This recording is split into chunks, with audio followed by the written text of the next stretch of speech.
Hello and welcome to The Place, The Thing. My name is Matt. Welcome, people who are watching this. In today's video, I'm picking up on Tidal Blades 2 Rise of the Enfolders. So, this is the fourth mission in that game, and I haven't played it for a while. I think I played it before Christmas.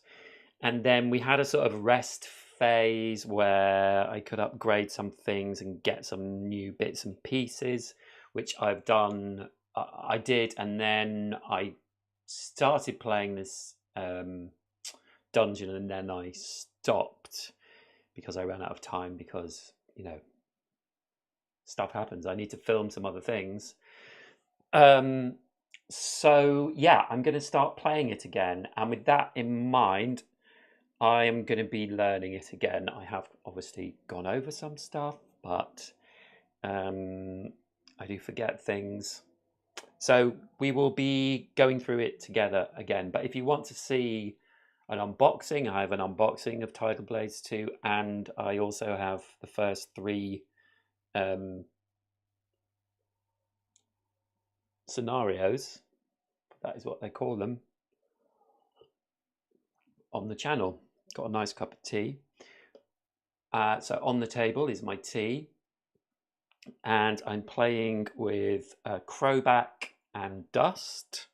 So Crowback and Dust, and since the last time, Dust has got more life, so we've moved her up one step here on her health meters. So now she has 24 life, 3 sets of 8. That's right. And Crowback, he got a wound which I got rid of in his little booklet. Where is it? Where is it?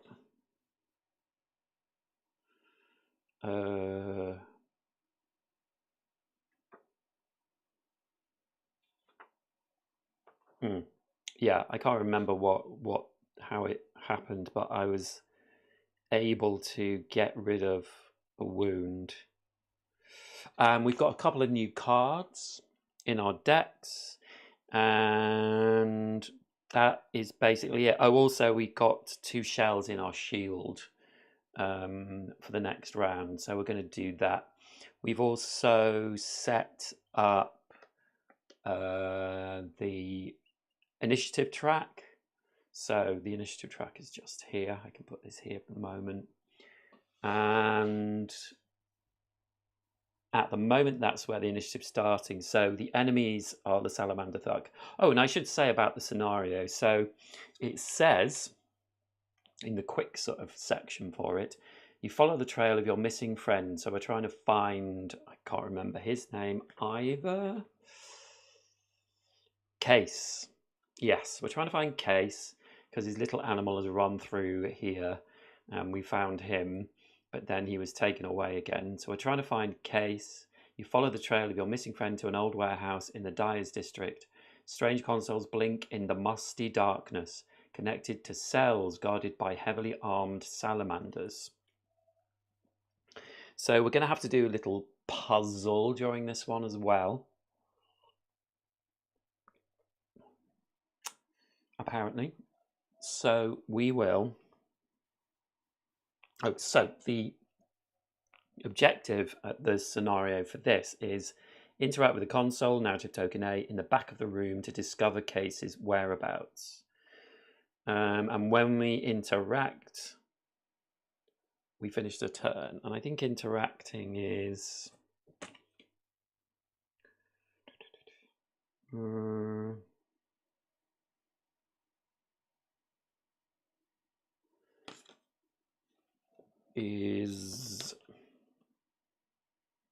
interact once per turn at any time. Interact includes pick up, revive a knocked out hero. Yeah. So yeah, we're going to get to this token over here. I've put the salamanders flat and not in their standees, so you can see them a bit better. But here is Crowback and Dust.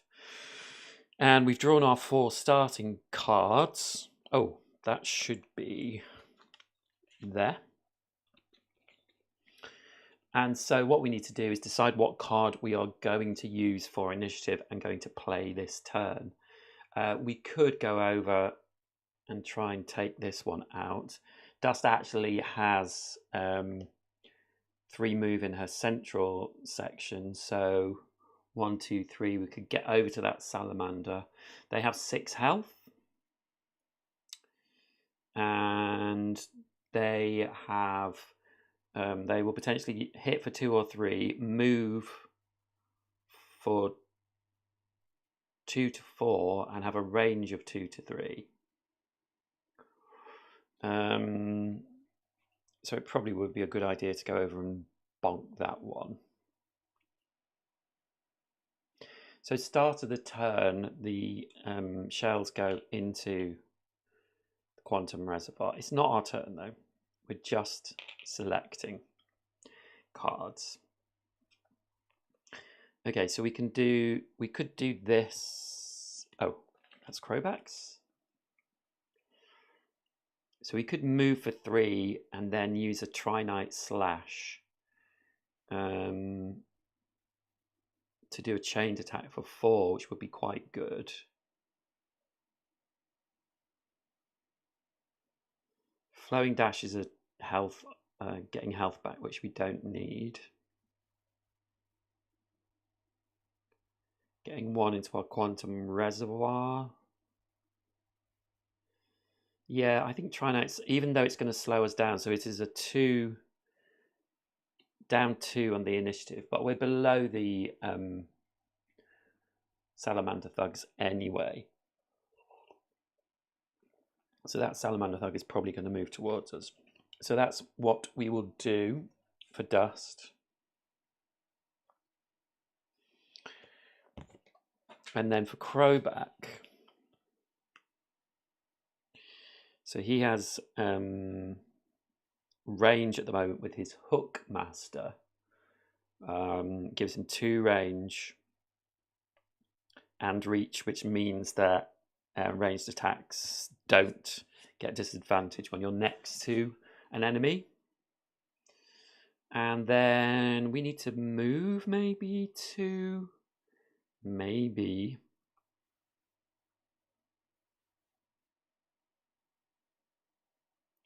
Yeah, I think I will play Spinning Hook. As you can't see that, but I'm putting that in the initiative section. So, we have done the initiative.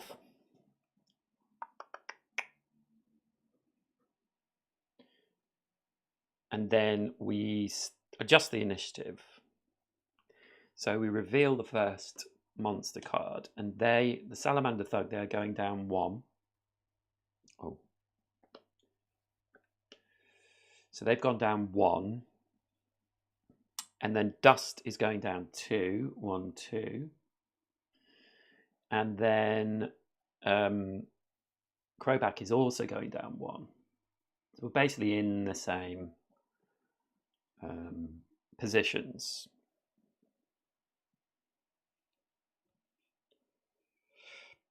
And then we do hero and enemy turns. So the enemy are moving. So this the Salamander Thugs, they're moving for 2 and attacking for 3.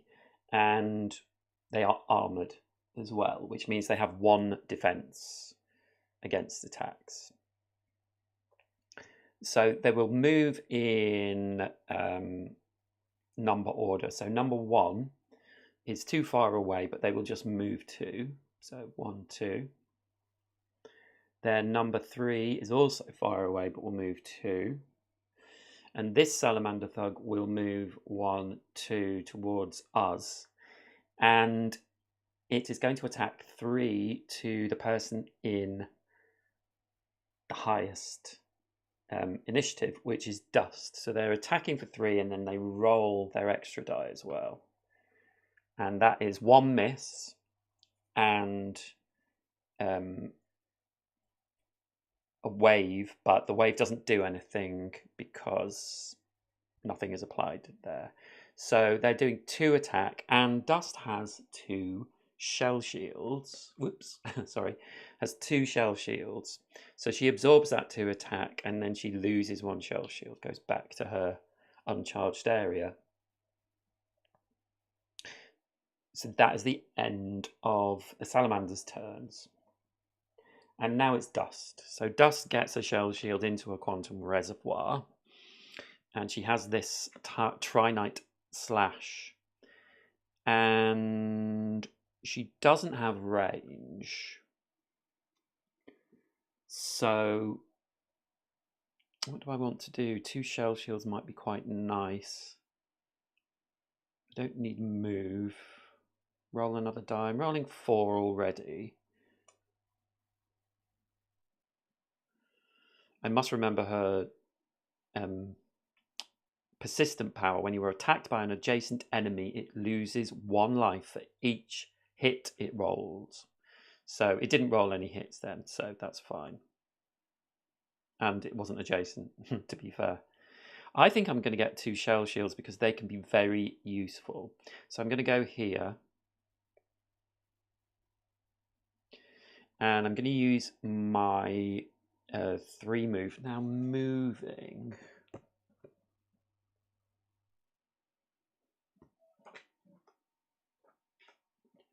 Let me just see. I can't remember if you can split it up because I've been playing so many other games where you can split up.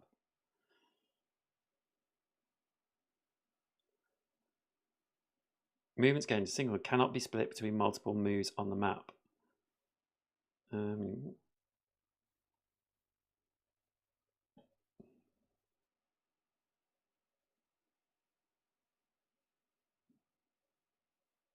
No, yeah, we have to do it all.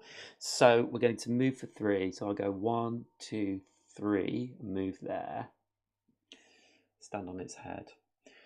And we can now do a combined attack of 4.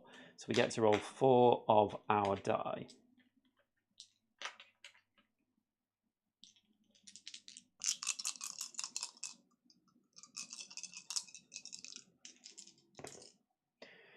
And we do 1, 2, 3, 4 damage. And we can use a boost, but it would only get 5 damage through and they have 6, so it wouldn't kill it. So I think I'm going to save it for now. So I do 1, 2, 3. Oh, and it's 4 anyway, sorry. 4 damage. So I do 4 damage to number 6. So they're down to 2. And then I have 2 shields as well. So I will put this in here.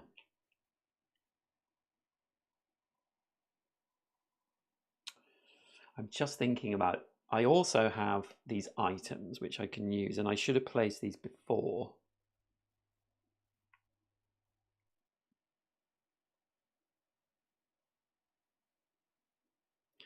But I can use these when I place a card. This one is reroll 1 of your dice. And this one is you have range 3, but you can't combine, you can't chain attacks. So I think what I'm going to do is just retroactively, which is a bit cheeky, put this reroll on there. And this will stay on this card. This is the 3 chain attack card, which you can just see. I can just move it a little bit more. There we go, that's a bit better. So I can re-roll 1 of these. So I'm going to re-roll this one. And I do 2 damage. So, okay, I know, bit cheeky, but this is the fun of solar gaming. You are upside down on the screen. Oh, and that one. Yeah, it's funny. My OBS has been switching things around. It keeps doing it. And I think it's something to do with my cameras. But yeah, it keeps doing it. And then I don't spot it, obviously. Thank you so much for that, Jay. So, bit cheeky, but we've killed that salamander.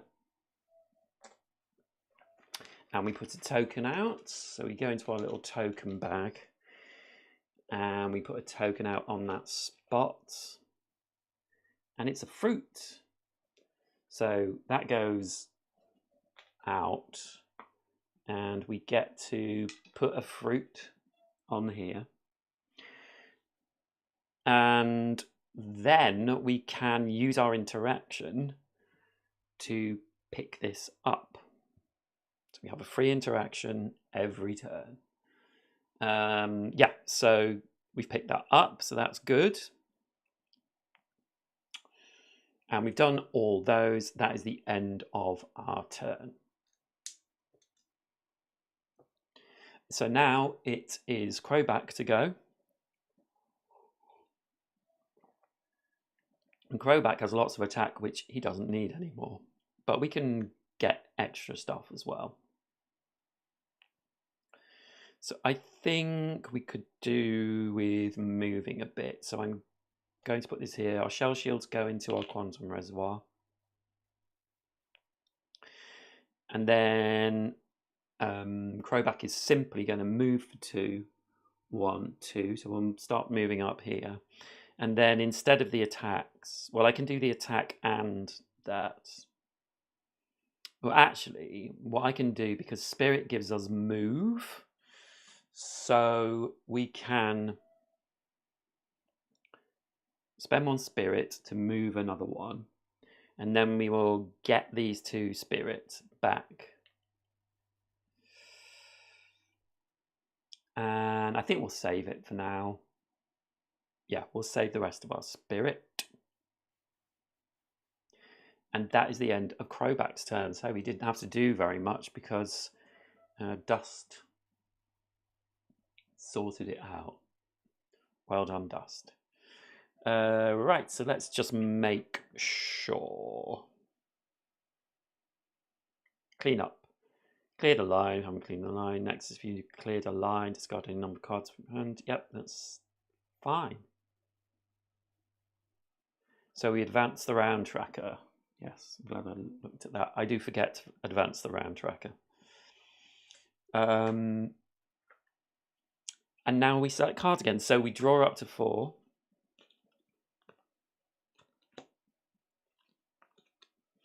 And we select cards initially for initiative.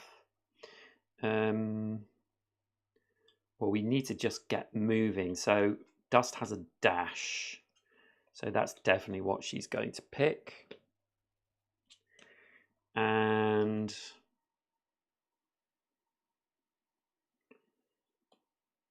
Crowback has behind my shell. So that's a move 2 and a shield. And if I spend 2 spirit, all heroes in range 2 get a shell shield. Yeah, 2-player, that doesn't matter so much. So that's the cards we're going to pick. We look at the Salamander Thug's next card. And they're not moving in the initiative, but they're moving for 3 and attacking for 2, and everyone within range 2. They're armored, and we're going to spawn another one at A. And I think...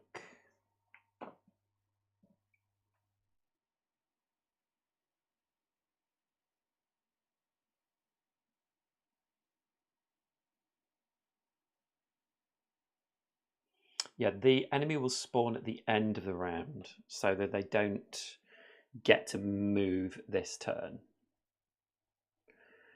And they're still armored. Oh, armored. Yes, that one didn't die. It had 1 life left. But I could have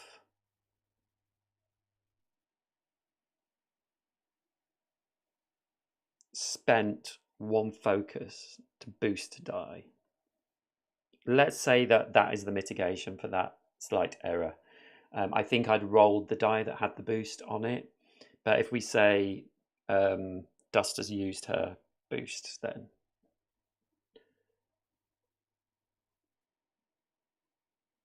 yeah. Okay.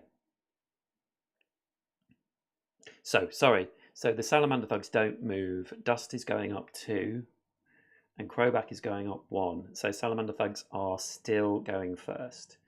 So they are both moving for 3. So number 1 goes 1, 2, 3. And is in range 2 of Dust. So we'll attack for 2. And gets 2 misses. So doesn't hit me for 2. Wow. That was a bad roll for them. And then this Salamander Thug will move 1, 2, 3. And isn't in range, so can't attack. And then we spawn another Thug here. And they get 6 health.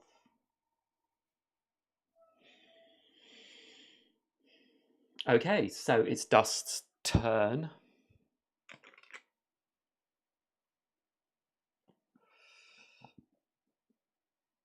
Now I wish that I'd got a ranged so we could attack that one. So her shell shields move into here. Oh, I really want to attack it.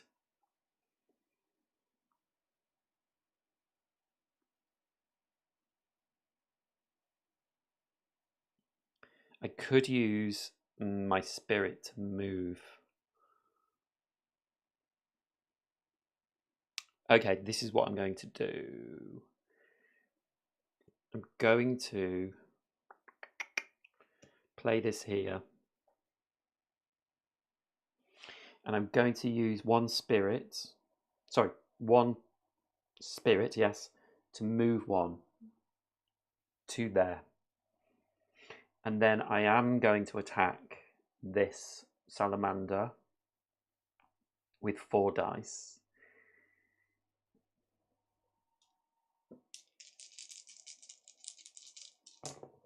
Oops. And I get 3 hits, and it has 1 armor.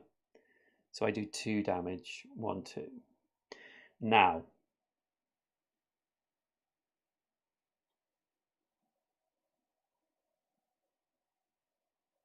I can also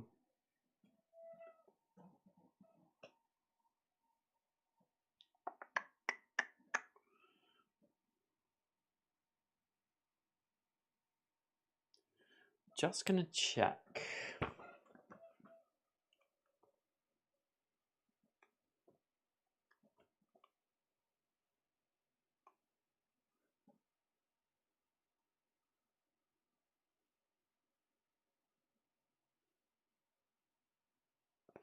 Yes, okay. So I'm going to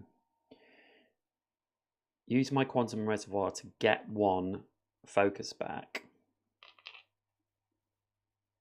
And then I'm going to spend that focus to change these into hits. So I do 1, 2, 3, 4, 5. So I do another 2 damage to that one. So it's down to 2 health. Yeah, this has got really lovely colours in it. It's really pretty. The whole game is got a really light. It's Tidal Blade, so it's water themed, so it's all blue and yeah. I agree. Where was I? Yes, so now I can do this card. So I can move 3. So I'm going to 1, 2, 3 move away, and I get 1 shell into my quantum reservoir.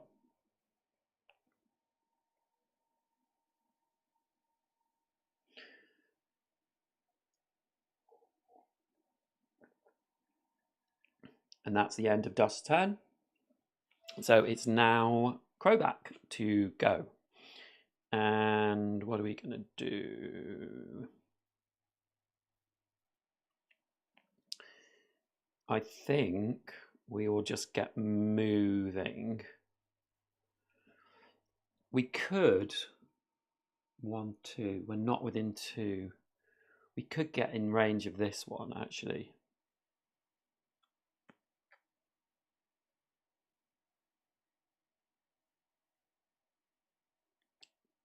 So I think we will. I think we'll go and attack this one. I'll put this here. And I can use Spirit to move one. So I will move one. And then I can move two. 1, 2. And now I'm in range 2 of that salamander, and my persistent power gives me range 2. I also get a shell in my shield.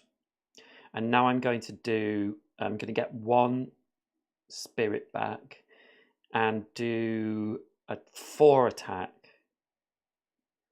on this salamander. Oops.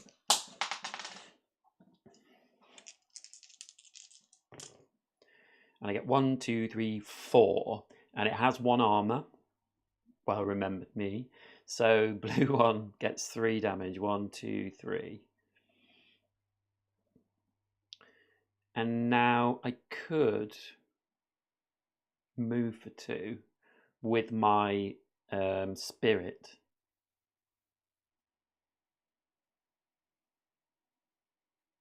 Did I get this spirit?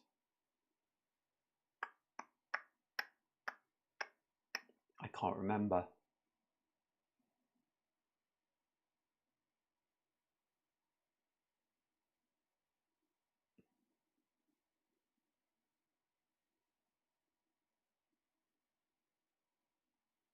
I think I'm not going to move. I think I'm going to let Dust go up there because she can get there. 1, 2, 3. She can get there on her next turn. So let's let her do that. So that is the end of my turn. And we've all taken our turns. But I did use this. Oh, gosh.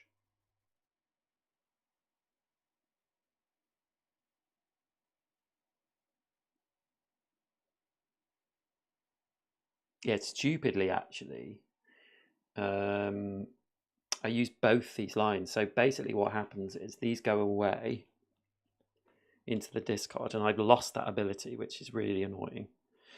But what I've done on her special abilities, have no action cards in your Nexus grid at the end of the turn. So I actually achieved that.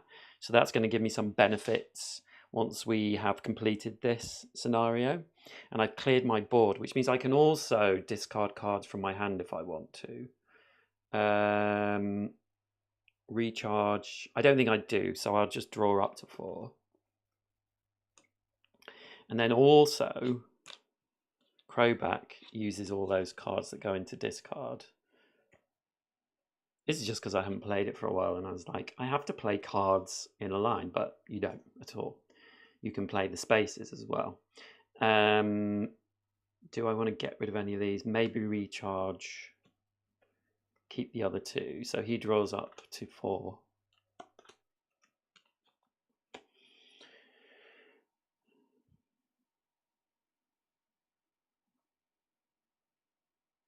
Okay.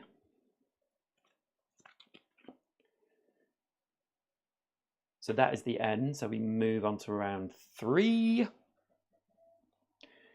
And we do initiative card selection. So now Crowback.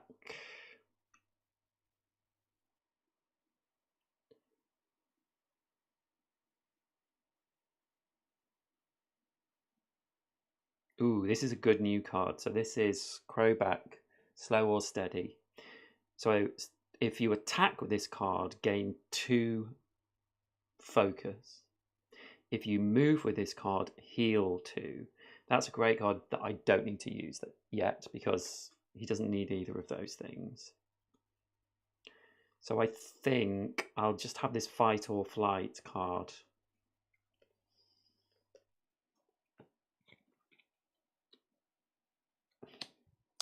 And then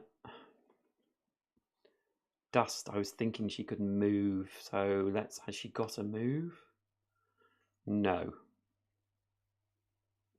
But I think I might play recharge. Because then I can get an extra move and get to there. So yes, I'll do that.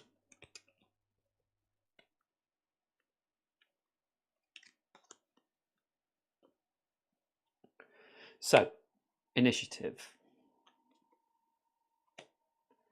Salamander thugs aren't moving. Dust can move up 1 or 2, so let's move up. Let's get ahead of the game. And Crowback isn't moving at all.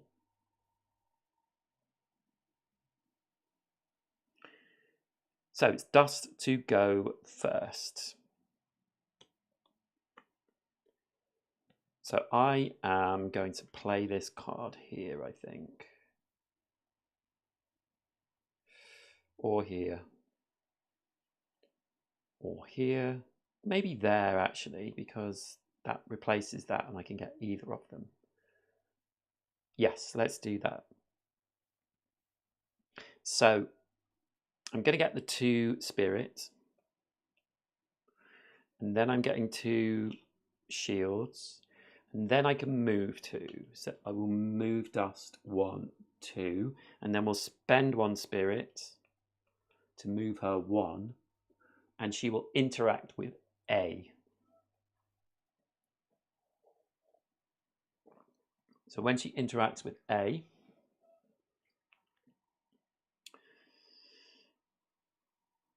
when a hero interacts with narrative token A, finish their turn, remove the token, then read section 4A1.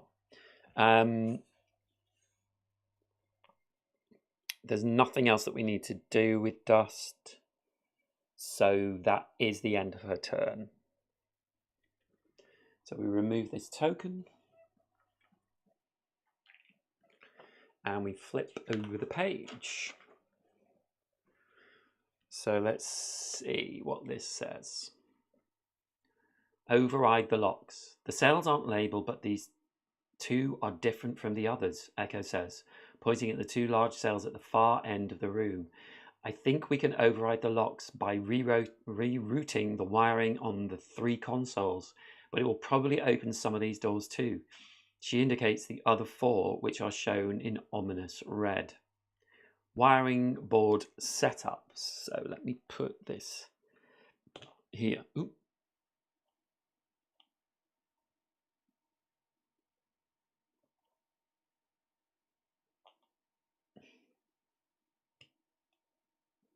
They should have 6 health. 1, 2, 3. Oh, did I do the wrong one? Yeah, there we go. Okay, place the wiring board on the table. So I will place it here for now. Flip a number of wiring tiles.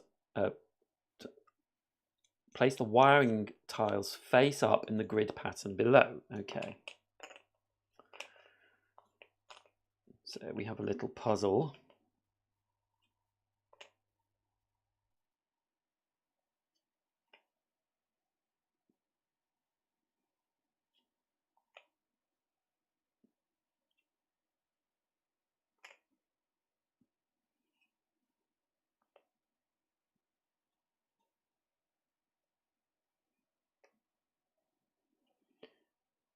Okie dokie. Flip a number of wiring tiles over depending on the player count. Be sure to keep the orientation the same when flipping. 2 players flip 0 tiles. Okay, good. We will rewiring the tiles. You may manipulate a wire tile or the power source tile by interacting with any console from an adjacent hex. To manipulate a node tile, you must interact with the console that has the matching symbol. Gotcha.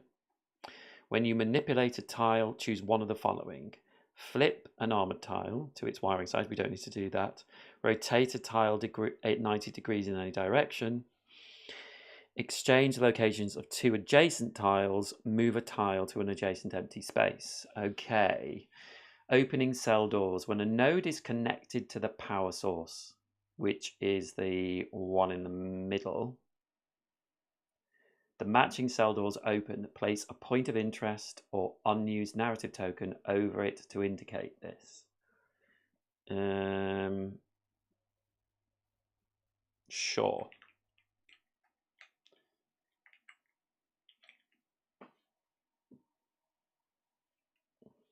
Once the door is opened, it will remain open for the remainder of the scenario.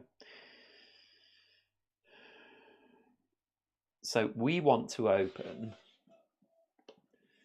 these two here, which have a square and a triangle and a circle and a equals sign on them. But these all have those symbols on individually, and so will open when we move these around.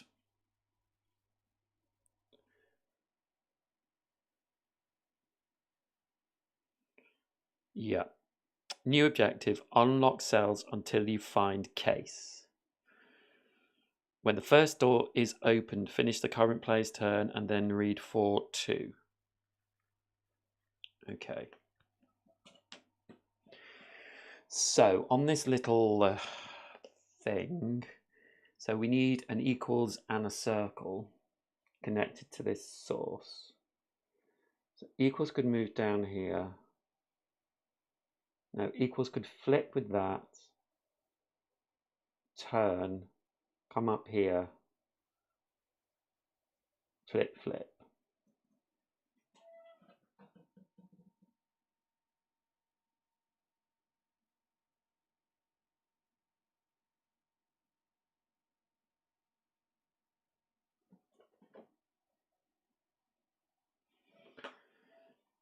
So that would be the circle equals, or the square triangle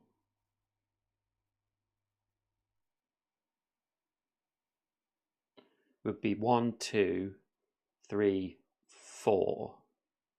4 interactions. And then the square triangle cells would also open.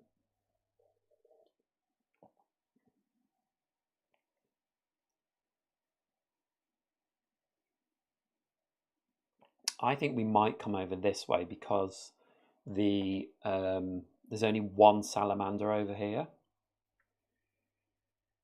So it might be a good idea to head that way. And also,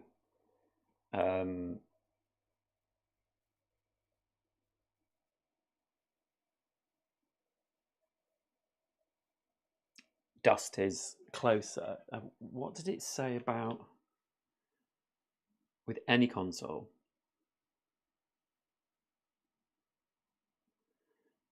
Ah, okay.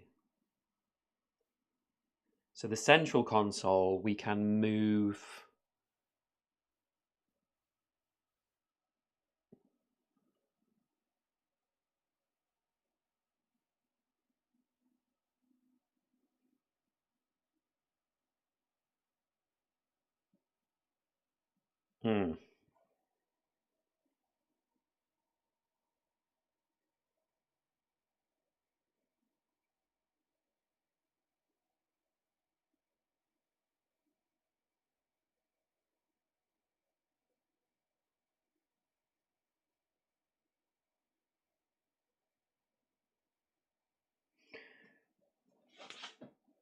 So basically, we need to be at both consoles. Yeah.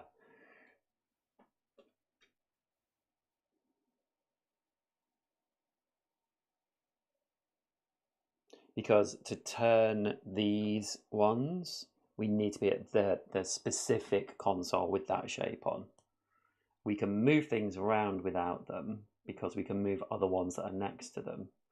But yeah, we kind of need to be at both consoles. So we're going to have to fight off baddies as they come in. So it is. Oh, hello.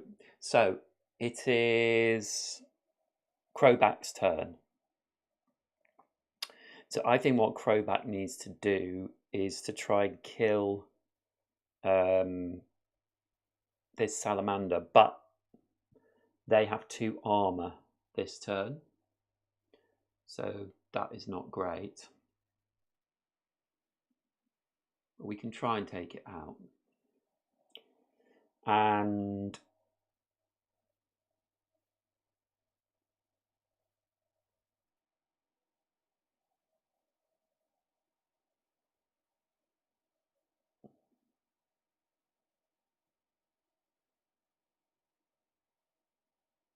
And then I think Dust next turn she can move something where she is and then start to move maybe ahead across to this console. Okay.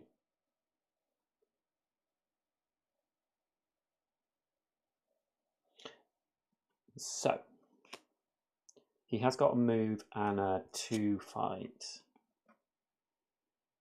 He's got a shield, so that goes in there.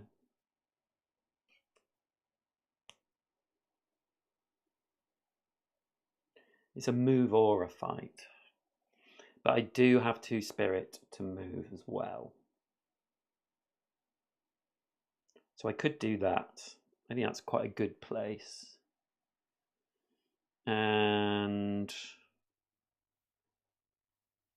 maybe also put this down here. And this is my chronic booster. So I'll get a shield every time I activate this card or anything that's on this in this space now. This will stay here even if that card disappears. Okay, so I'm going to do that. So I get to do a move for 4. So I'll go 1, 2, 3, 4, and I will attack this salamander for 2.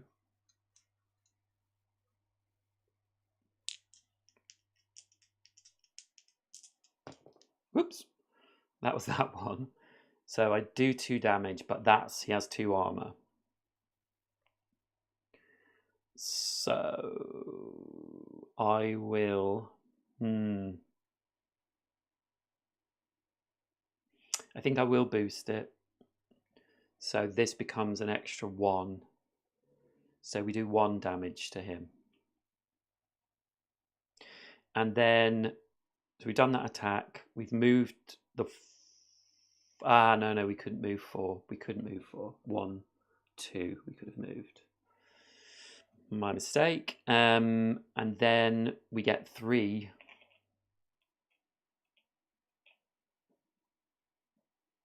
Shields. So that's good.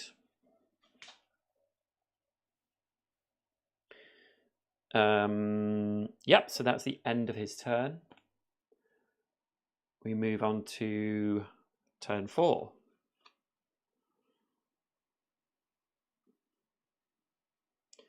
So now we have. Oh, you didn't see any of that. Sozza. There's the table. So that's the position we're in. Crowback is next to this one.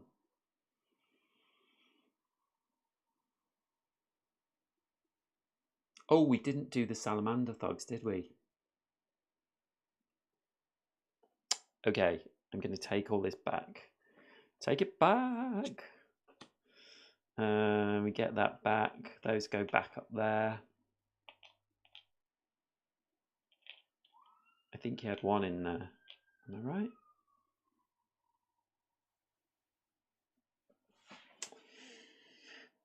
Okay, soz about that. Okay, so the salamander thugs are moving 4, but they have range 2.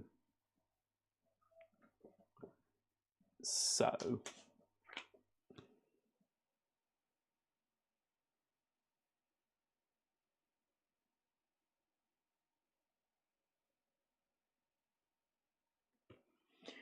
this salamander thug needs 1, 2, 3, 4, 5, 6. So they need to move 2. 1, 2.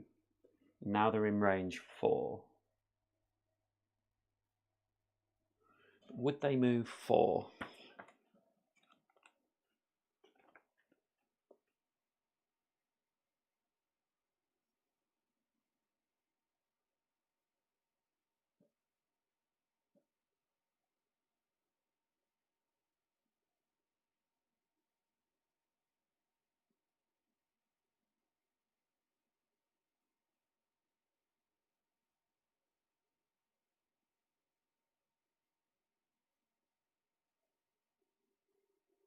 The enemy will move to hex, which allows it to attack the greatest number of targets up to the number it can attack. If there are multiple hexes that offer equal targets, then we choose a hex that gives the most advantage and the least disadvantage on their targets.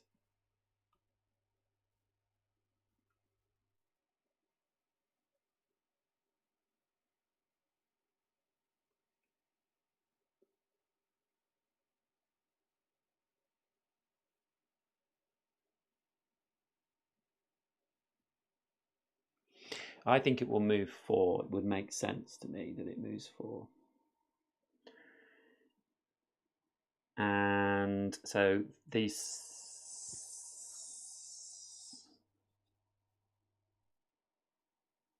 Yeah, and it's range 2 anyway, so that it has to do that.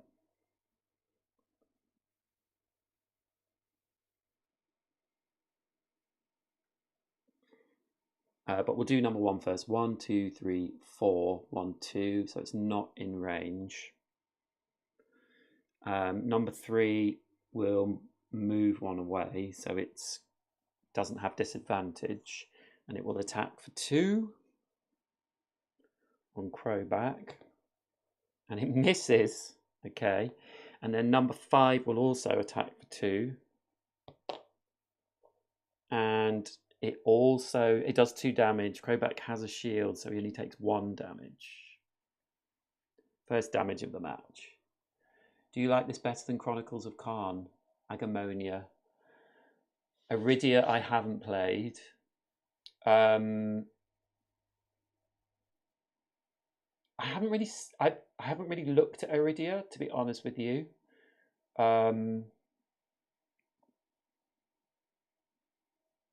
It's interesting because in a way I would say that Chronicles of Kharn and this are very different, and I think that's to do with it being app driven. And quite often I don't like apps, but I've really enjoyed the Chronicles of Kharn one, apart from the point where I was having to wander around this map and I didn't know what the hell I was doing. But the app kind of went, oh, you've been wandering for a long time, and then sort of sorted it out for me.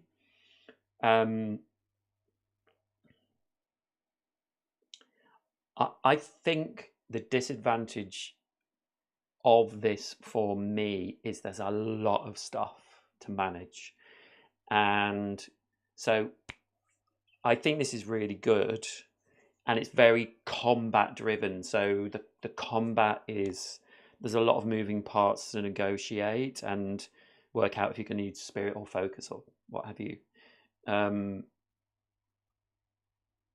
with Chronicles of Kharn up till now, because I'm only I guess I am almost as far as this in a weird way, but it feels more manageable. And I think partly that's because the app does a lot, and also because the fighting is more simplified. In Chronicles of Kharn, enemies don't have much health, and so you can kind of work out, I'm going to be able to do 2 damage to them, be able to stop them. This is more traditional in the enemies have quite a lot of health. Like these all have 6, and they're just like standard like thug characters. So actually I think they're quite different. But if I was, as a solo board gamer, if I was going to pick one at the moment, I would pick Chronicles of Kharn. But I do like this.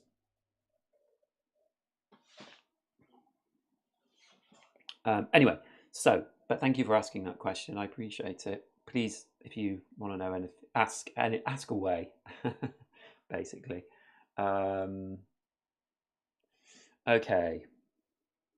So where was I? Actually, where was I?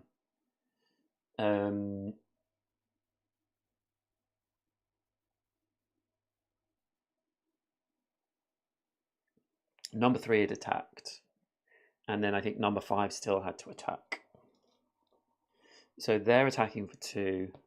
Whoa! And they roll 1 tide, which is nothing. So they do 2 damage. And now it's Crowback's turn.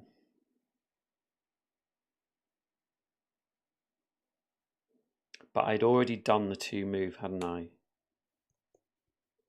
Did I go there?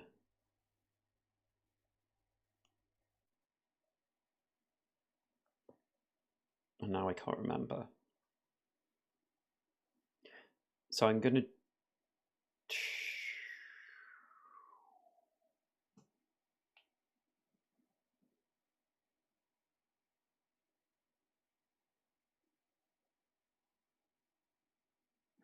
I'm going to move to 1, 2 next to the console, and I'm going to attack for 2. So I move 2, I'm going to attack for 2.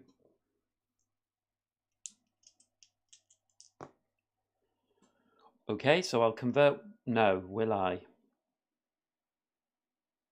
No, I won't convert these because they have 2 armor. And then I will get 2 shields. Hold on. But I will spend 2 from my quantum reservoir to re-roll one of these.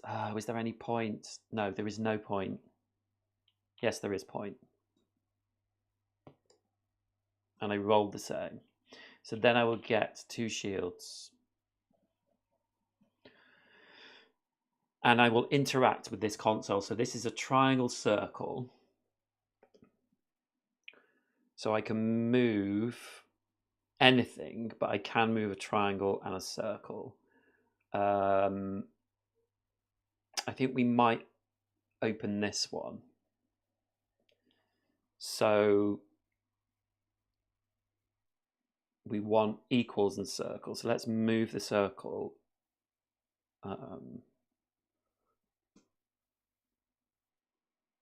This way.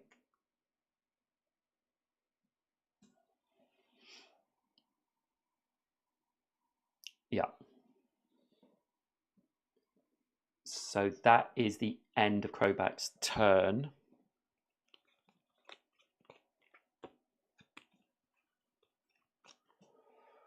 Okie dokie. So we have to clean up, but there's no cleaning up to be done. Move up to 5. So round 5. Now Crowback just needs to yeah, because I can move anything with this console. That is correct, isn't it? You can manipulate a wire with any console, yes. So I need to do some attack. And I need to... Yeah, so press the advantage is definitely what I need to play. Because it can go there and I can get some shields. So yes, that's what I'm going to play. And then...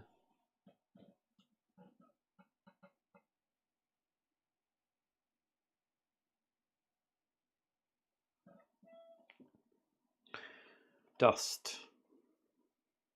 Another thing I like about... Do you know what I like about both this and Chronicles of Karn is that it's not just killing all the baddies all the time. I think this is more so, but having this puzzle in this, although I don't like puzzles, is really cool. So I want to... So we're going for circle and equals. So she could stay there. But this salamander might attack in range. So we might need some movement.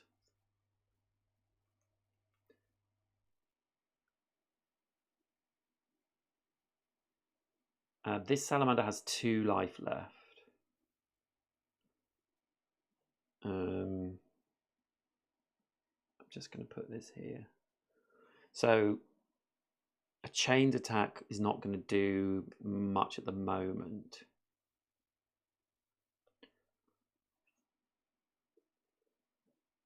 No life lost.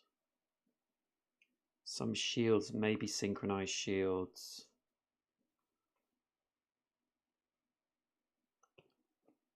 Yeah. I do have my Garavi Nectar, which gives me range 3, but no chains. So maybe I should do that. Maybe I should play Surge Strike. Actually, that will... No, I'll play Synchronized Shields. Okay, so I've played. So now we go in turn order. So Synchronized Shields, we don't change. Salamander Thug, they are moving down to 1, 2. And press the advantage for Crowback. He moves down as well. He's slow. got to get used to the fact he's going to be slow. So it is Dust that's going next. They are armoured, but just for 1 this time. They're moving 2 and attacking for 3. So I could really do with taking out.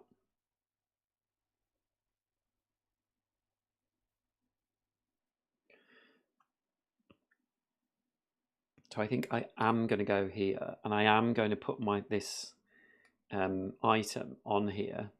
So I now do ranged attacks, but I can't chain. Is it good to have that in the center? Maybe I could go here. Yeah. I don't think I want that all the time. So, okay, so I'm going here. I'm going to play this line. So I'm doing a 2 attack, but I get an extra die because of this. I gain a spirit and a focus. And I gain... Oh, these should have gone in here. I gain 1 shield. Oh, that's what I was going to say. I love this system. The shield system, I think, is great. So many good games, so little time. I hope you do a top campaign legacy games video in the future. Yeah, do you know what? I'm really...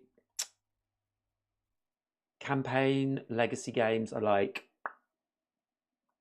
They really hit the spot for me. So I have played quite a few of them. I actually think it's very much a solo gamer perspective, though. I mean, particularly with campaign games, I don't think I've played a campaign game with other people because I like the fact that I can do it at my own pace. But Agamonia, I know a lot of people love Agamonia, but there's so much to think about. It's such a big game to get out that I'm also dreading, like, if I do sell it, because it's so massive. So I think there's a sort of a happy medium. To me, at the moment, this is just at the moment, Fate Forge, which I have here, is kind of hitting that good happy medium. The map, if the sort of the dungeons were in a book like this one, I think it would be even better. Although I quite like the fact that the tiles are laid out, but it's already, I was having trouble fitting them on my table. I wish that I had a proper gaming table, but yeah. Anyway, I digress. So Dust. So I've got these 2. I've got an extra die. I'm going to get 1 shield, which I've already put in. I'm going to attack for 2. I'm rolling 3. We do 1, 2, 3 damage down to 2 because of the armor, but that is enough to kill that salamander thug. So they go out. This is another thing I like as well. This they drop things and it's kind of random. And it is a spirit token. That stays on the board. And I can interact. So we're going for equals and circle, aren't we? So I can't interact with these, but I can move this tile. So I can move it over here.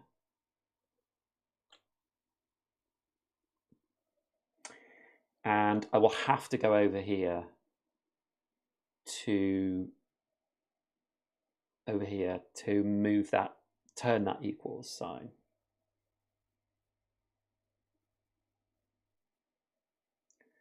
Oh, I've just made a stupid mistake, haven't I?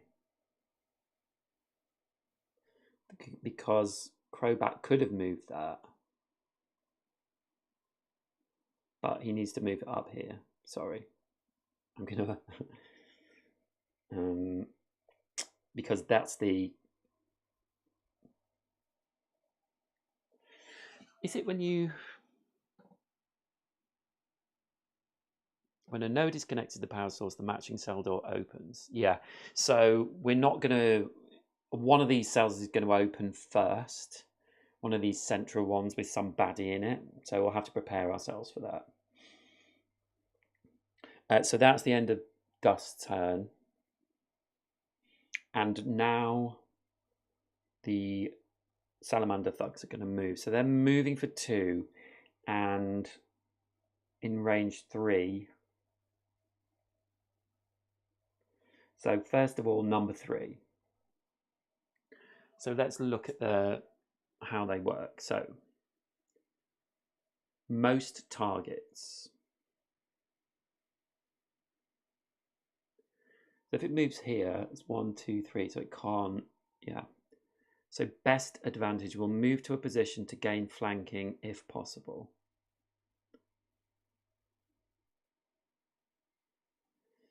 The thing with flanking when you're a ranged unit,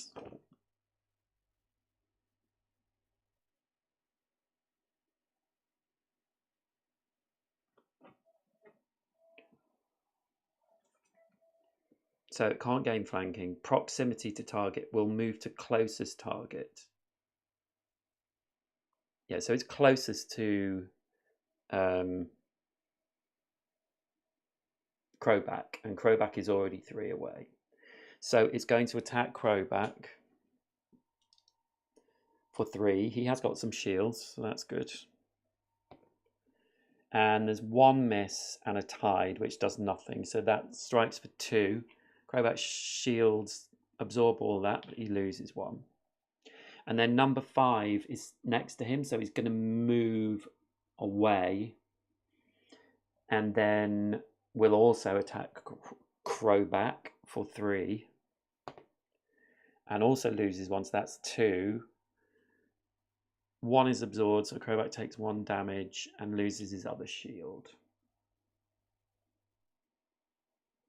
You're a solo gamer as well, are you, Jay? Have you... Well, what's your favourite solo game? That's a good question for you. Okay. So they've moved and they are done. And it's now Crowback's turn. So Crowback...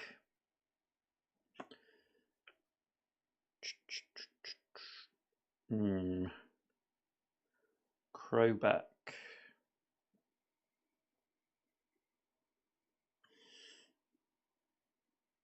So I could do that and attack for 5 and move. I wouldn't have any armor. But I'm not so worried about that because Crowback's quite good. And actually,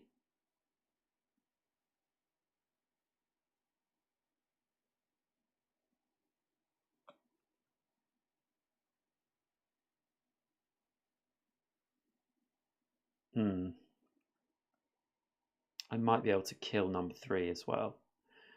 So I'm going to go here, press the advantage. So first of all, I'm going to interact with this console and I can move, I can switch this circle 1.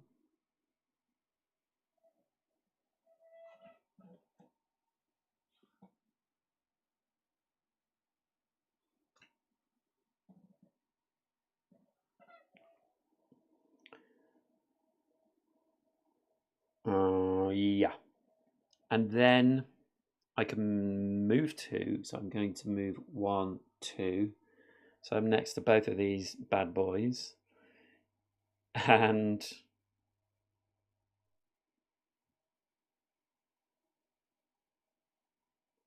I really want to kill this blue one. So I am going to attack for 5. I can chain this attack.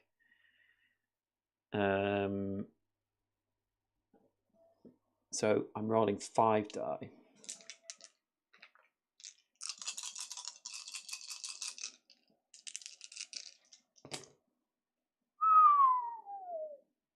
Boy, oh boy, that is a disaster.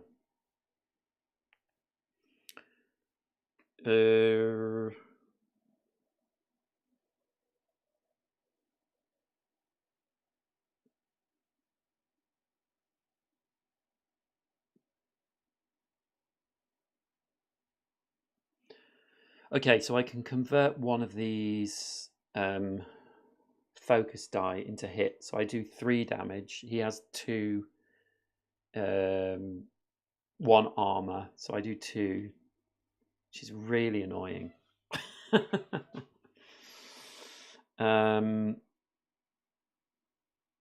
Gain 1 spirit for each die you rolled without a hit. Well, I have full spirit. Oh, that's annoying. Come on.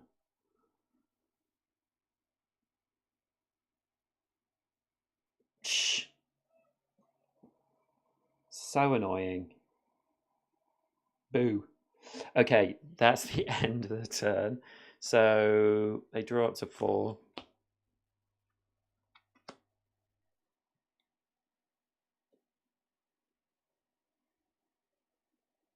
Ah, you have Tales from the Red Dragon Inn. Yes, I have that as well. I have played the first scenario one here. That's also a great dungeon crawler.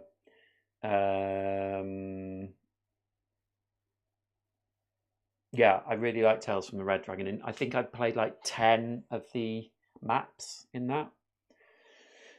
So that's the end of the turn. So we're going to round 6. And we draw initiative now.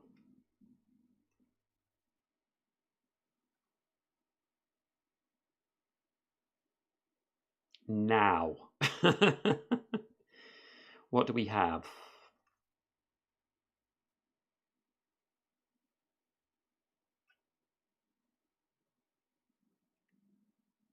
I quite like some shields. So maybe I will play this. Slow and steady. Is there anything that moves me up? You may lose 1 life to move. I can do a lot of moving, but do I need to do a lot of moving? Not really.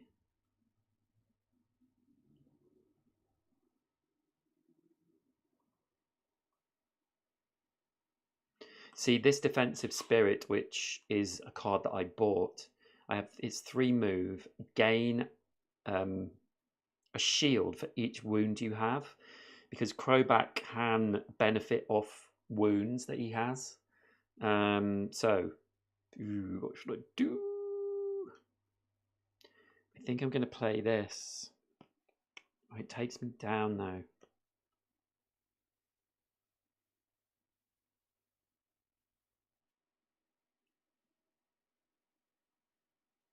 No, I'm going to do Exacting Blade.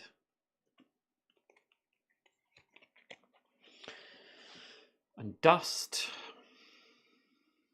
I need to get some movement going. This is the only one which she can move with. So I think I will do that one, Fight or Flight. And so Dust is not moving. Salamander Thugs. Oh, I should have spawned a mutant at B. So it's number 2. Where's 6 life? Salamander Thug. So Dust isn't moving. Salamander Thug's going up 2 initiative, and Crowback's moving up 1. So staying the same.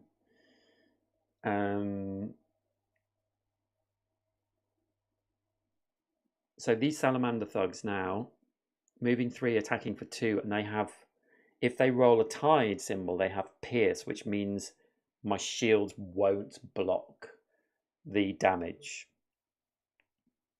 And they're also going to spawn again.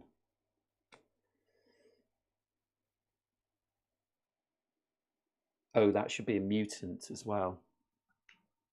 So mutants, ding, have more life. that's basically it for these ones. Right. So dust. I've got some 1, 2, 3, 4, 5, 6. I'm going to move 6. Oh, that shield goes over there.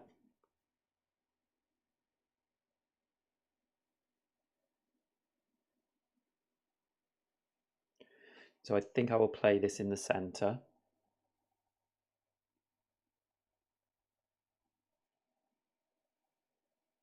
So I'm going to use this row. So I get 2 shields. I get to move 4. 1, 2. And then I will use one of these to move 3 and land on this, which gets me that back.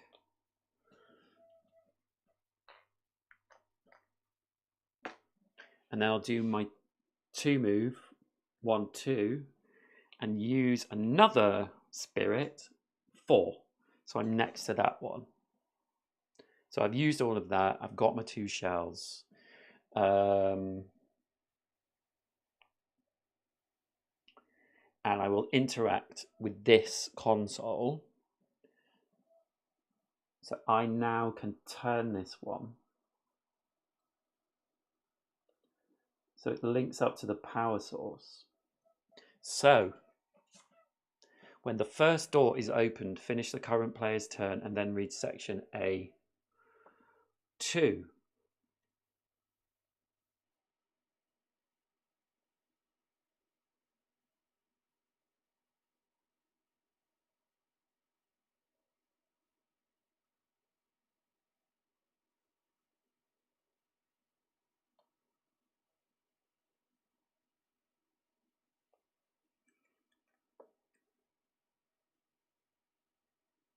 So the door swings open. From the shadows within, you see 2 glowing eyes on a large, menacing, eel-like body.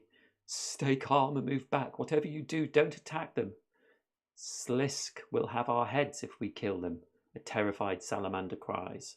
God, the darn kid gotta be in one of the other cells, Kaiman growls, reloading his harpoon. You all continue with these terminals. I'll take care of the beasts. Wait, Echo claims. The Bulbarus are fearsome, but also sacred. If unprovoked, they'll live peacefully. They look pretty provoked to me, Axel yells back as a giant Bulubara charges out of the door. Additional components. Bulubarus, which, when a new enemy appears mid-round, flip their top action card and adjust their initiative based on the card. They may act this round if their initiative is after the current turn. These are Bulbarus. These Bulbarus have been in captivity for a while and have these following additional rules. Enraged will attack any non-Bulbara figure. The salamanders will not attack the Bulbaras. Wounded, they start off half health, rounded down. Okay, so Bulbarus. So we've got to get 4. This is cool, you know. Question is, where are the Bulbarus? I don't think they're in there. What do they look like? Snakes.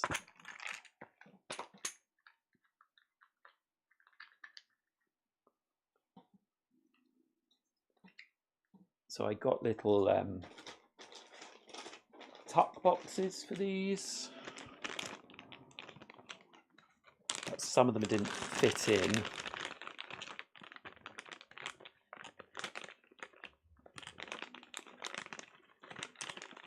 Yes, I've found them. 1, 2, 3.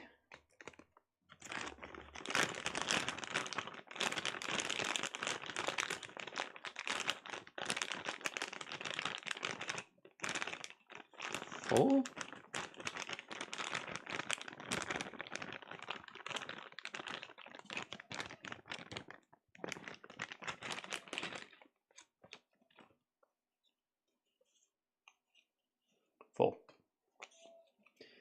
But I think for these ones, we will stand them up because they're quite big.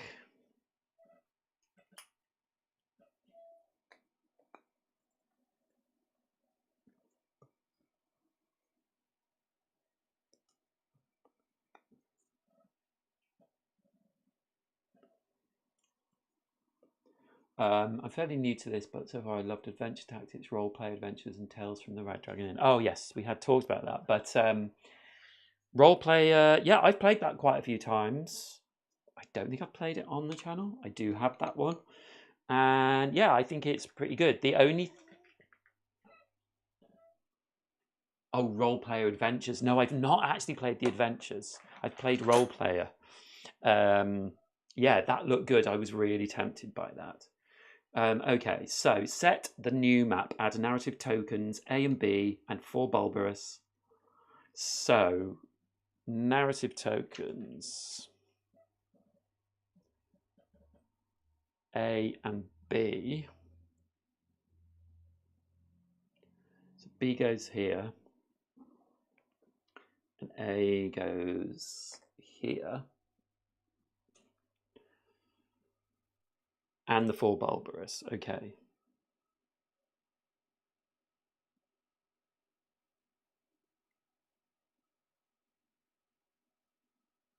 But there's only one. Ah. And it's here.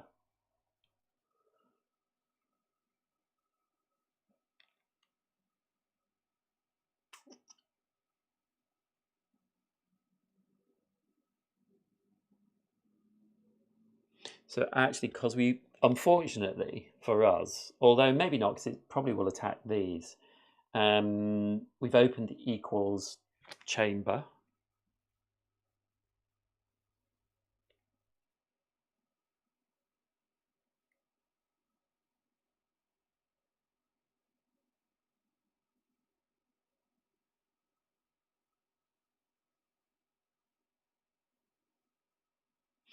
And we need to remember they're enraged, so they will attack any non-Bulbar figure. They start at half health rounded down. So I need to get also another board out. And I put them somewhere. Ah, there's one. So we will, where should we put these things?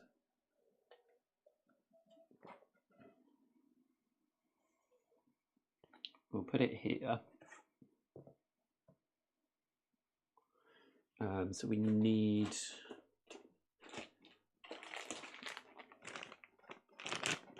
a Bulbar card.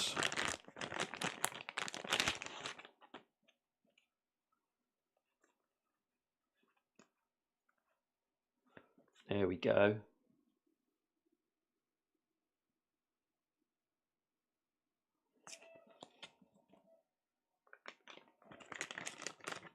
So actually we didn't need 4 Bulbar out.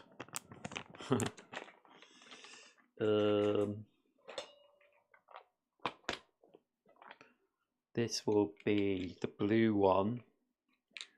So he's number 3, and starting HP is 7, but actually will be half health rounded down, so they'll be at 3. So that's not too bad. I think we might be able to run away from this one. But we also need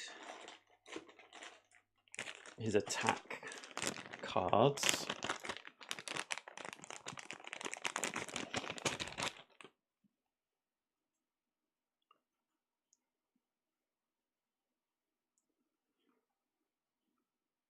Bulbar.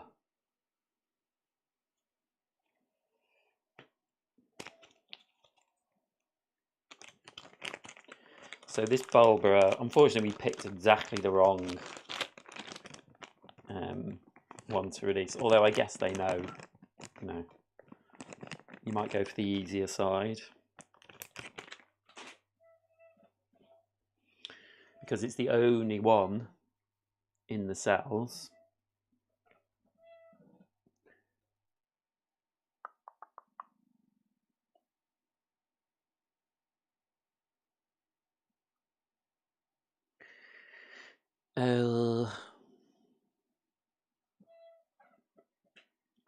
Okay. Set the new map.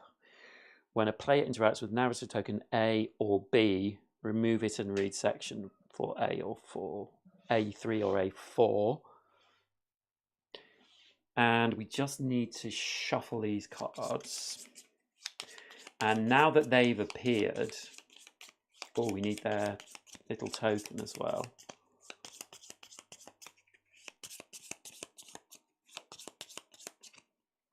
We'll put their cards here. And we'll take these off to one side. And we'll reveal one of them. And because they are initiative 5, I need to find their... Oh, I think I've just found it. Yeah, they're initiative 5, so they will act at the end of this round. Because...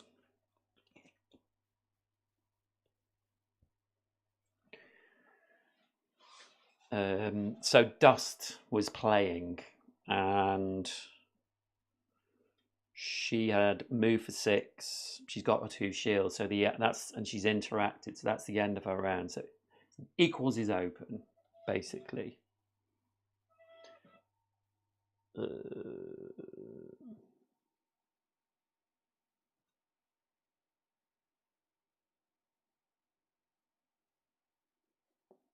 Yeah, I think that's everything.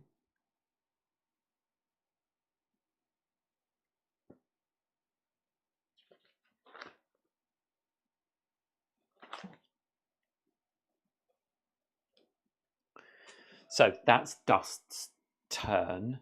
The salamanders are not going to attack that.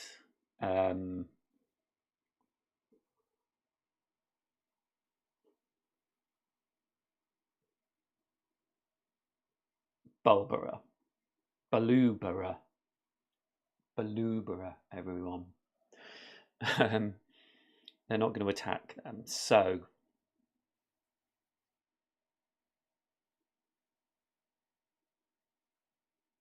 first of all, number 2 is going to move 3 and attack in a range of 2. So they will move towards 1, 2, 3.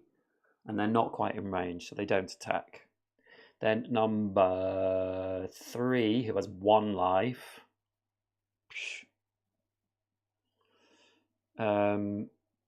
is going to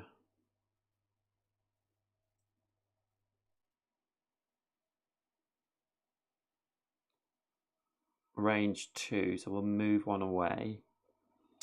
And we'll attack for 2. And has piercing, so but he doesn't have any armor anyway, so he loses 2 life.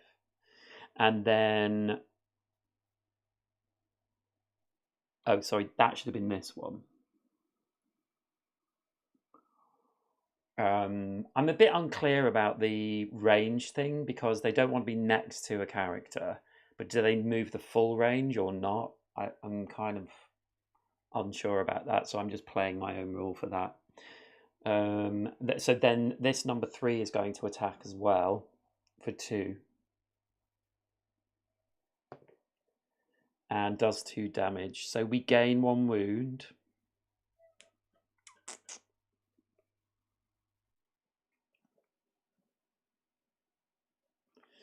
So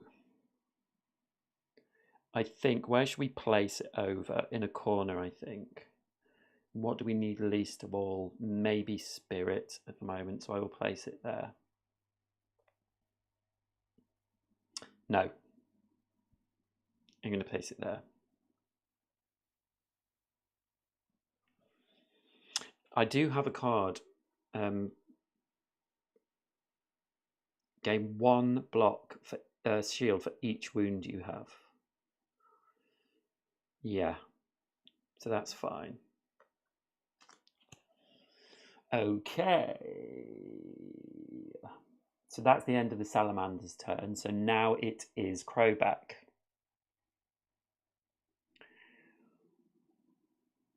And we want to turn this one. So we do want to move. So I think we might go here.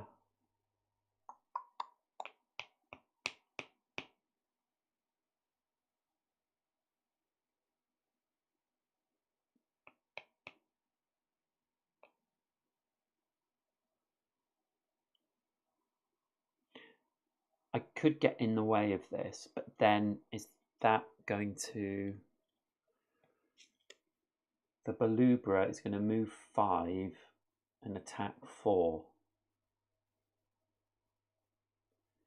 No, it's going to come out of here and attack this straight away.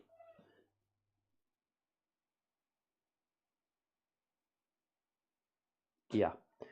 So I am going to...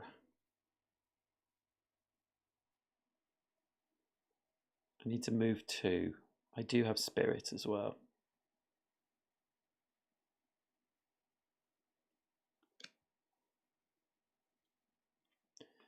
So I'm going to go here.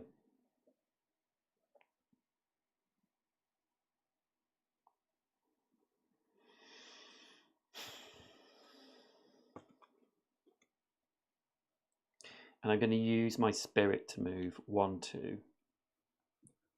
1, 2. And while... No, I'm going to attack first. I'm going to get my 2 shields first. And then I will attack for 4.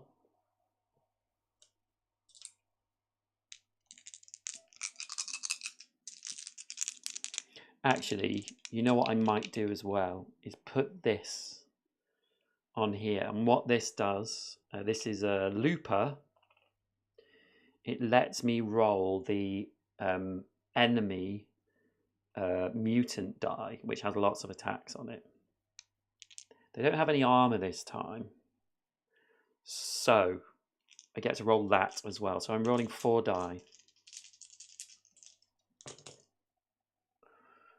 So I do 1, 2, 3, 4, 5, 6 damage. And he has no defense at all.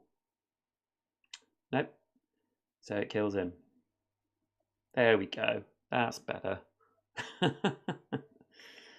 That's better. If you roll hits on all dice... No, I didn't. So this salamander dies. That was a good old boom. Although I've just exposed myself to the Bulbara, who's going to attack for 4.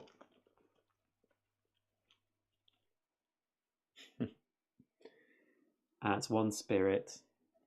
I could pick that up, but I won't. I'm going to interact with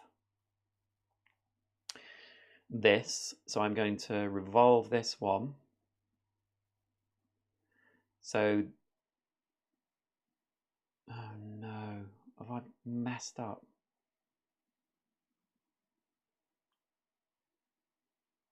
No. Okay. No, I haven't messed up.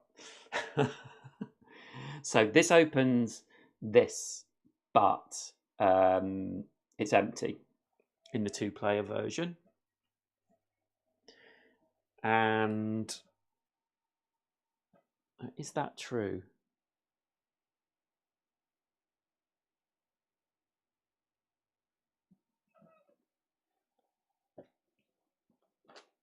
Let me just make sure.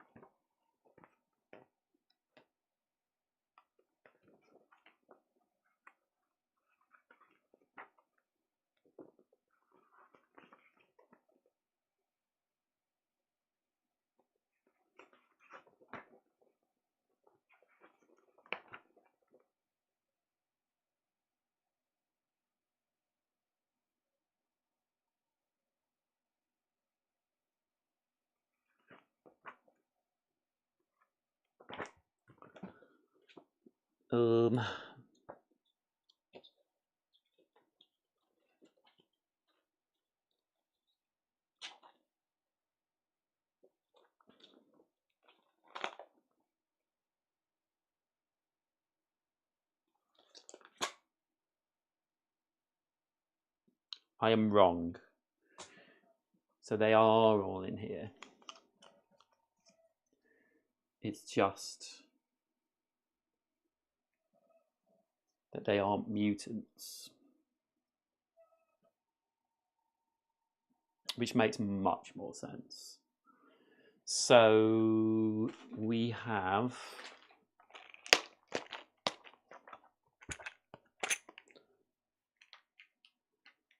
just opened the equals and circle one. So these two are still shut. I'm just going to mark those with those.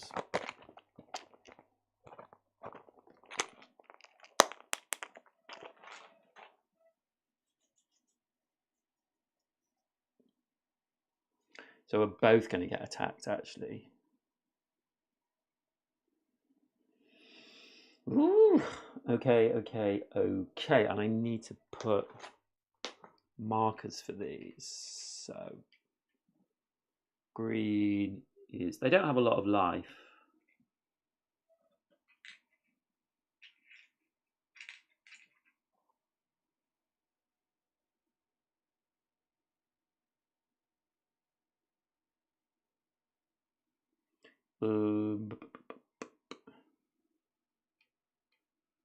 And 2, which is purple.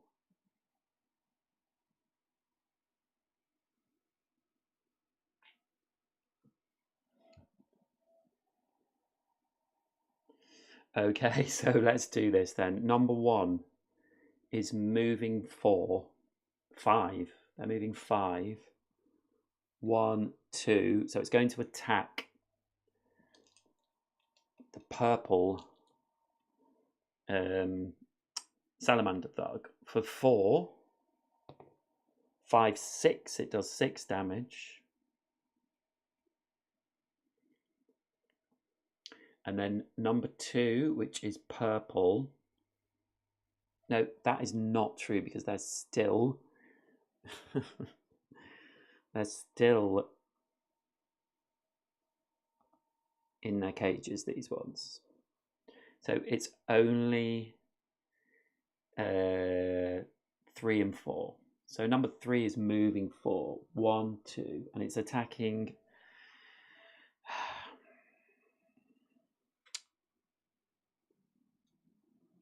Crowback for 4. And it also stuns me. So it's just does 2 damage. 1, 2. And I'm stunned. So a stun I have to put over a focus symbol, and I do not have any, so that means I lose 2 more life. Ooh. Great. And then number 4 is moving 5. 1, 2, 3, and it attacks for 4, and it's 5, 6. So I've got 2 shields, so that's down to 4. 1, 2, 3, 4. Ooh, boy, oh boy. But now I think Dust is going to make a run for it for here, because we want to see if this is our friend or not. So that is the end of the round.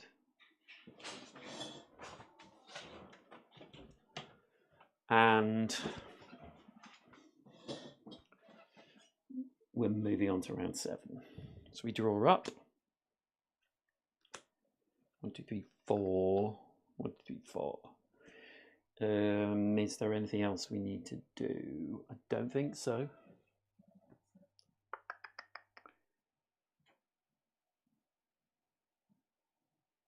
No. Okay.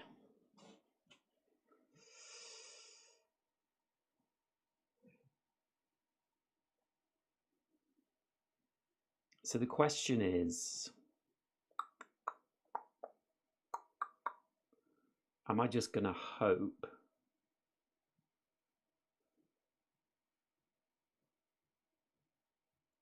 I think what Crowback might do, he's going to get attacked again. So I could do with some shields.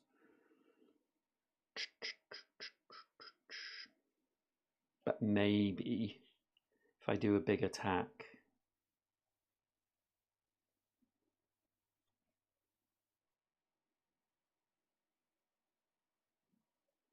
Yeah, and I can still move these around if I need to, but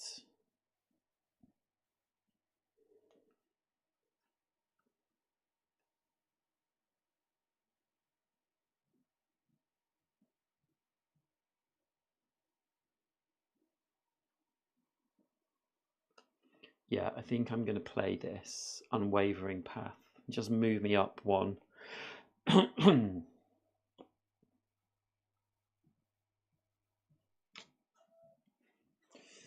And dust needs to move.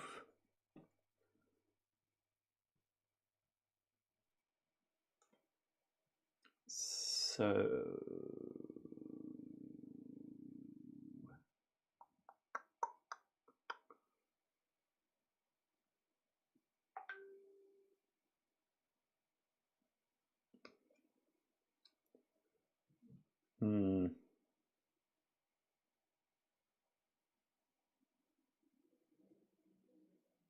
could do a ranged attack on 2, but I think I do need to move.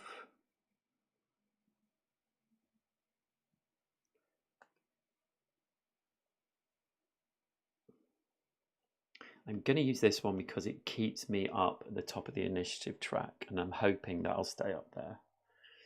Okay, so initiative. So dust isn't moving, and then we have the salamander thugs, who are going up 1, but not ahead of me. And then we have Crowback, who's going up 1, and the Balubra, who are going down 2. Wow, they're doing massive attacks. Look, 6 attack.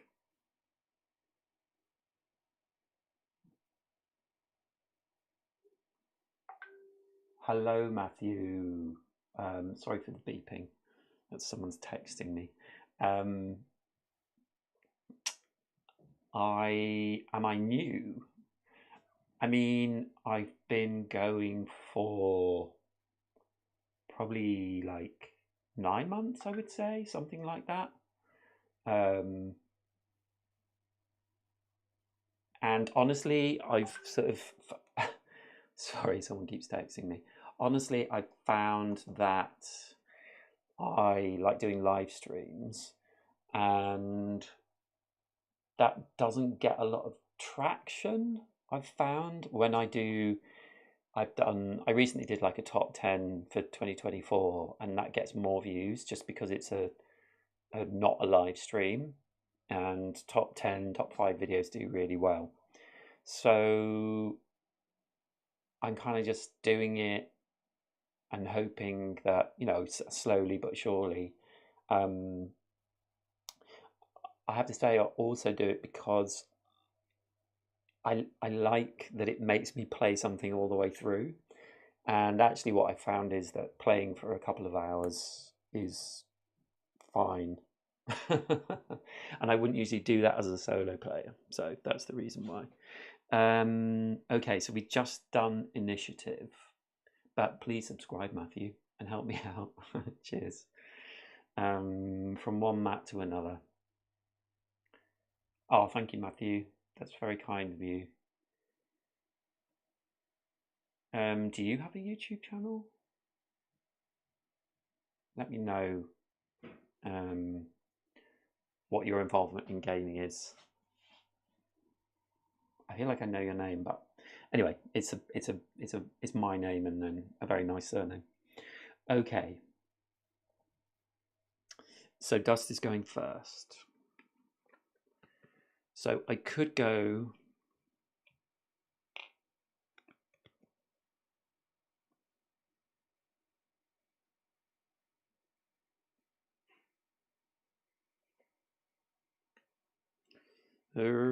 let me just see.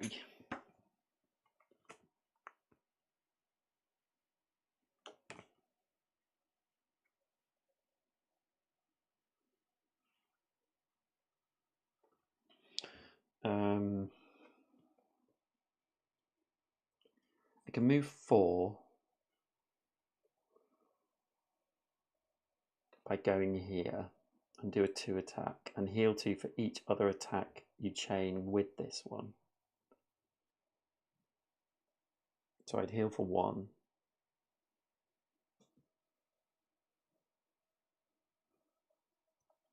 And then I could actually move 5. 1, 2, 3, 4, 5.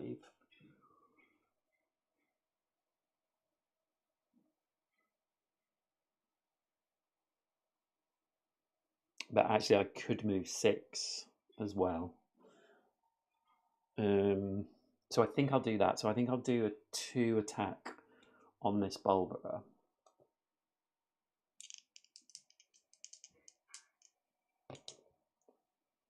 And I do 1 damage to it. And I might actually make that 2 because of this focus symbol. So I'll get it down to 1. And so I've done that attack, and I healed 2 for each other attack you linked with this one. Oh, I didn't. Yeah, because I want to do the 4, so I don't get any healing. And then I will move 1, 2, 3, 4. And then I will spend 3 from my reservoir to get another spirit and focus. And I'll spend these 2, 1, 2, to move 1, 2 into the room. So I'm close there now. And I think that is all I'm going to do.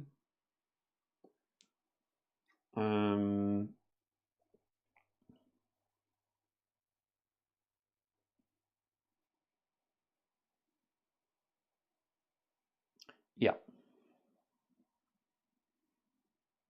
So next it is the salamanders. And there's only 2. Oh no. Yes, there are 2. And so the mutant salamander is moving 3 and attacking 2. So it's 1, 2, 3, 4 away from me. So it can move 1, 2. And then it will attack 2, but it's rolling the mutant die. It does 4 damage. So 1, 2, 3, 4. And it would pierce anyway. And we're spawning a mutant salamander at A. So there, and a mutant. So that's an 8 here as well.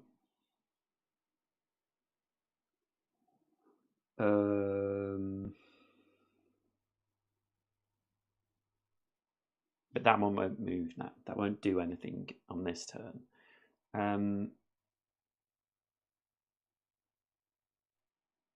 This one is already 3 away from Crowback.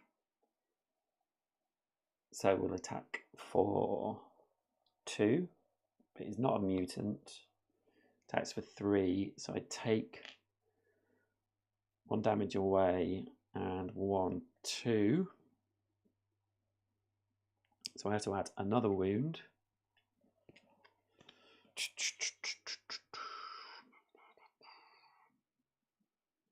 I'm going to put it here.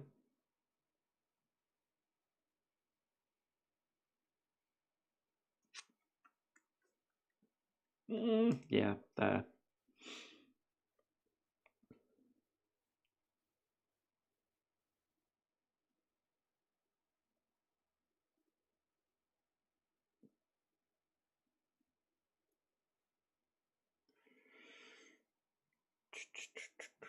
Okay, where are we?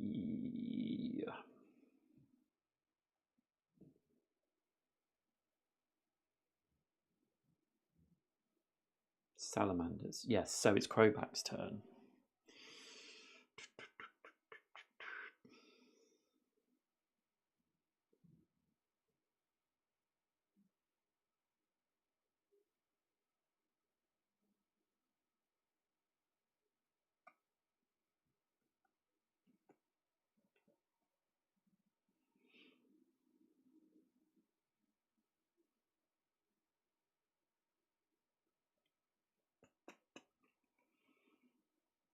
Hmm.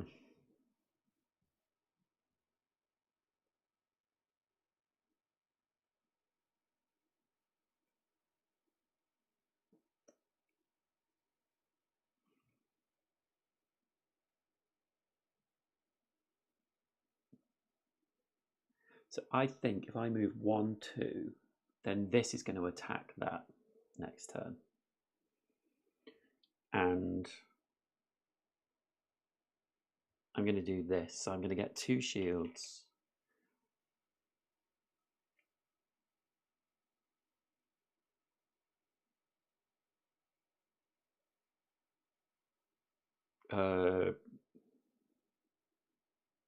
Yeah, I got the 2 spirit, which I spent to move the 2. Then I get 2 shields, and then I'm going to attack this one for 2, but also with the mutant die.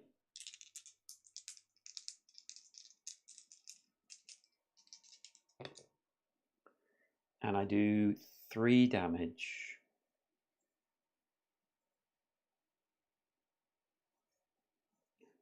Which kills it.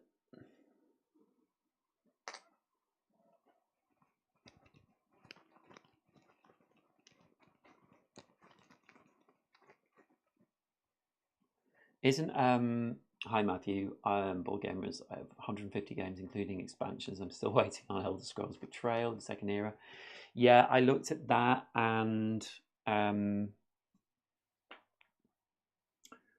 so they dropped a spirit. Let me just do this. So I will interact with that, pick up that spirit, get that spirit.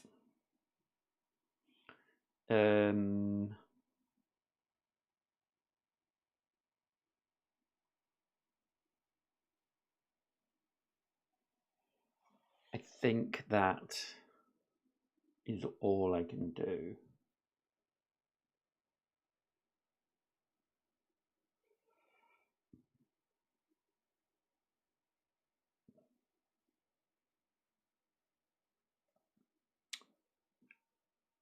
Yeah, I looked at Elder Scrolls, but I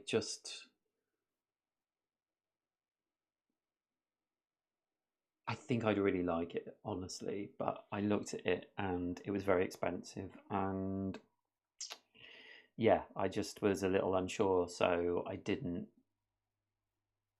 do it. I have done quite a few Kickstarters, but I'm kind of like just pulling back from that a little bit. I still buy games though, you know. This channel has become kind of an excuse to buy more games, really, if anything. Okay, so that's Krobak's turn done. And now it's the Balubara. And they're moving 3 and attacking for 6. Well, this one is going to move here next to this mutant because it's closest to the mutant. And it's attacking for 6. Plus the normal die. So it does 7 to the purple one. It's down to 1 life. And then this one is moving 3. So 1, 2, 3. Can't get close enough to attack. So that's the end of that round. We draw up to 4 cards.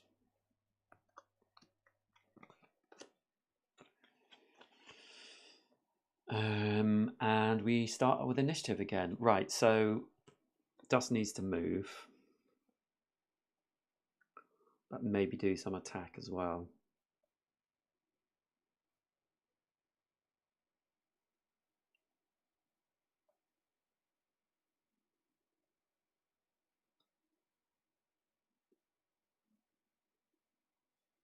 And I think we don't know what's going to happen when she interacts with this. So I think if I do that, do I want to move down? Initiative, not really. Nimble Dance. Okay, we'll do Nimble Dance then and try and stay ahead because I only need to move 2. And Crowback.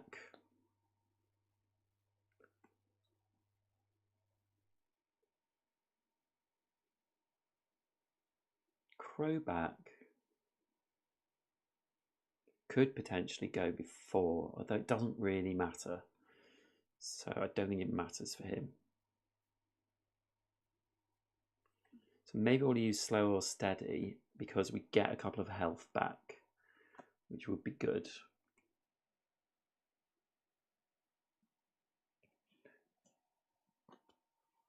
Now these Beluga will attack any non-Beluga figure, but also a Beluga will not target the last figure that damaged it with a melee attack this round. Yeah, okay, so that doesn't really matter.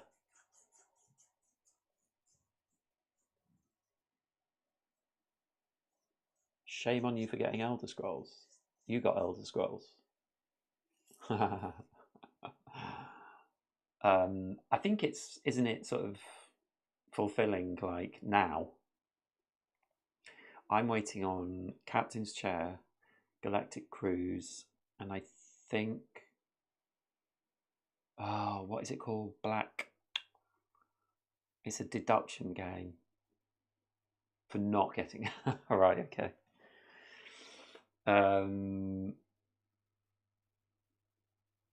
Okay.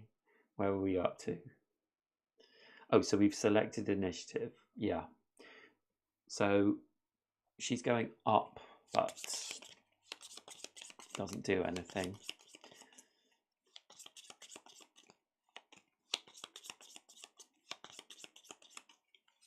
And then Salamander Thugs are going down 1, which is good. Crowbat's going down 1. And Beluga are going down 1, so nothing changes. I like the initiative system, actually. It's cool. So, dust. Anybody? We are.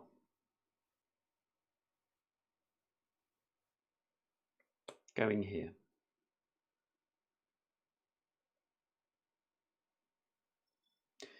Yes, we're going here. So we are getting 2 shells.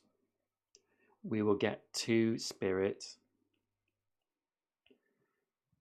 And we will move to 1,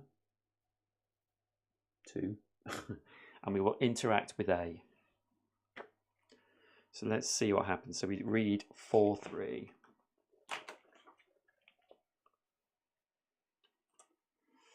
This one isn't a cell at all, but a small workshop. Scraps of electronics and some welding equipment lay beside a table on which sits a sturdy wooden box. Inside you find 4 ominous devices. Explosives, definitely, Crowback affirms after delicately inspecting the package. There are also shipping details on the side, but it's all in gibberish. Probably encrypted. I wonder where this was shipping to. Look what I found, Sagashi exclaims, waving a diagram with symbols matching those on the displays. This is a guide to opening the cells, he said cheerfully. You may immediately manipulate any 2 node tiles.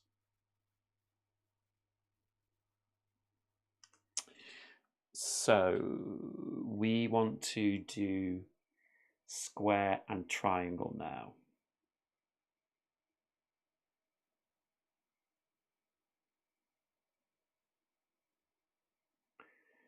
So let's move, hold on. Who's closest to...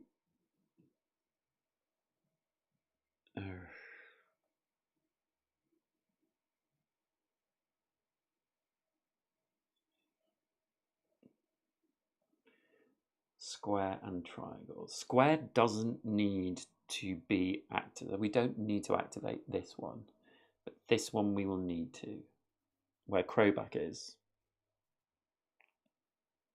So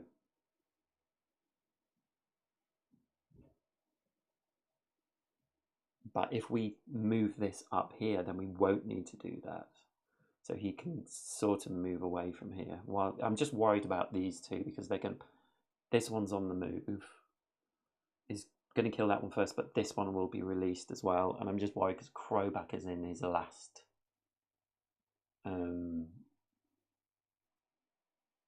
sort of section of health. So I think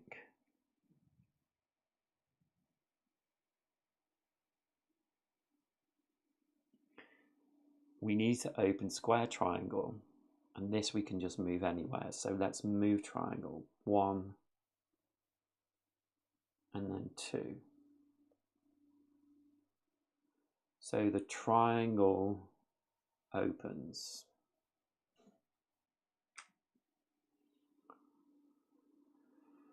It's going to get sticky over here.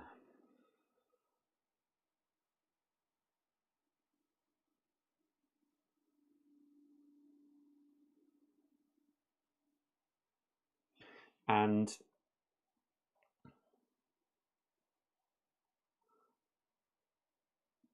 the salamander thug is going to move, and it's going to move to me and attack me. And then the Bulbora are going to move 5 and attack 4.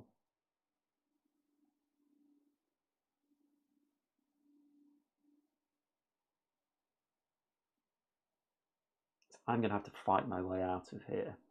It's going to attack that first, but I'm just wondering if I should move back. I don't think I will. I think I'll save it. So that's the end of her turn. She could go... Actually, no, I'm going to spend 2. I'm going to go 1, 2. And no, I've already interacted, so I can't interact with that. This is not weird, but I like your calm speaking voice. It's soothing in not a weird way. That's fine, it's not weird. Yeah, I'm speaking quietly because my flatmate is in. Actually, so I'm trying not to be too loud, but I usually speak quite louder than this. Just turn your volume up for the meantime. So that's the end of Dust's turn. And now the salamanders will move. So salamander 2 is moving to 1, 2.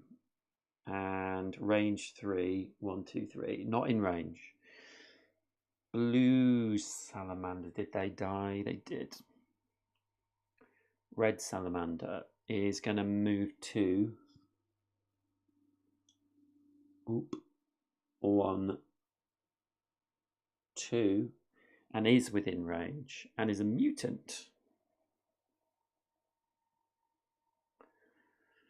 So it's doing 3 damage, 4, 5 damage. Goodness me. I have 2 shells, so it's 3 damage. 1, 2, 3.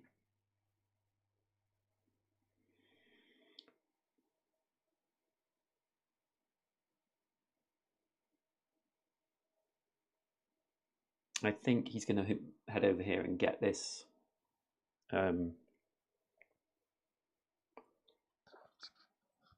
fruit. I'm just going to move this up, Matthew. There you go. So it's a bit closer. Where were we? Yep, so that is the salamander thugs. So now it is Crowback. And I want to move.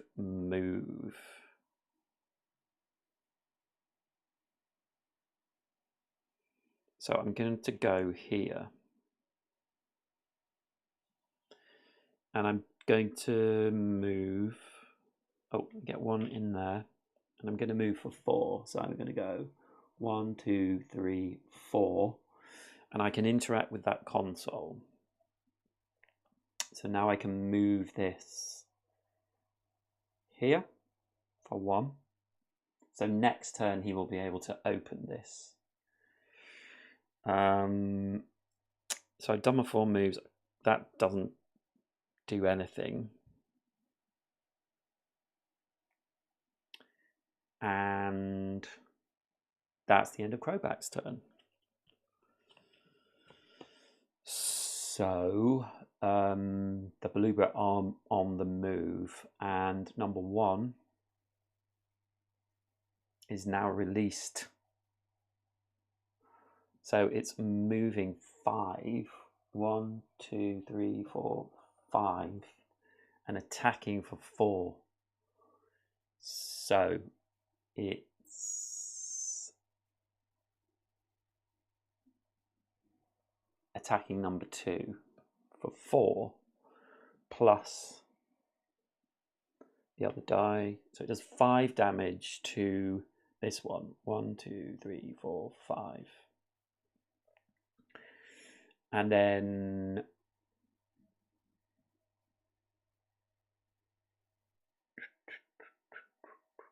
that is not the right colour, is it?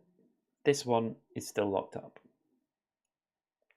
Number 4 is going to attack this one for 4 plus a die roll. I don't really need to roll that. It dies.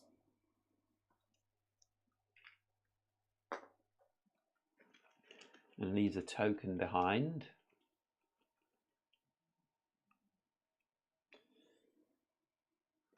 And it's a spirit token. And then number 4 will move in, but it can't get to. God, they're just all going to attack poor old Dust. But they don't have much health, so at least there's that.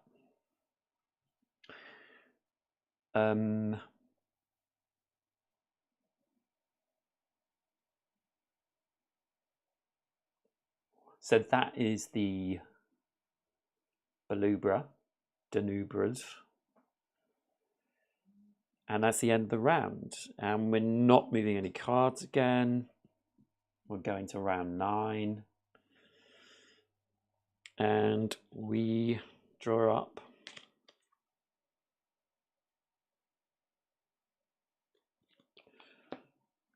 to 4.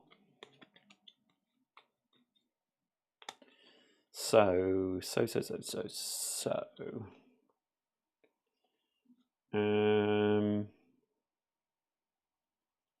This would be quite good. Stand fast. 2 shields. When you lose health, maybe not.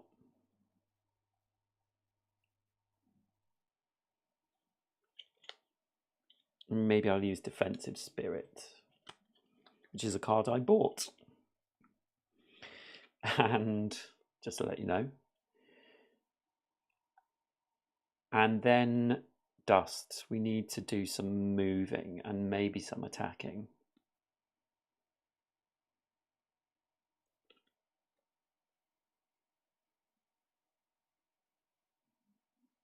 We don't need to worry about salamanders at the moment. This symbol here is infinity symbol, so cards will still be drawn for salamanders even though they are all dead, which they are, right? No, they're not. That one's still alive. But if they're all dead, we still draw cards because they just keep coming onto the board.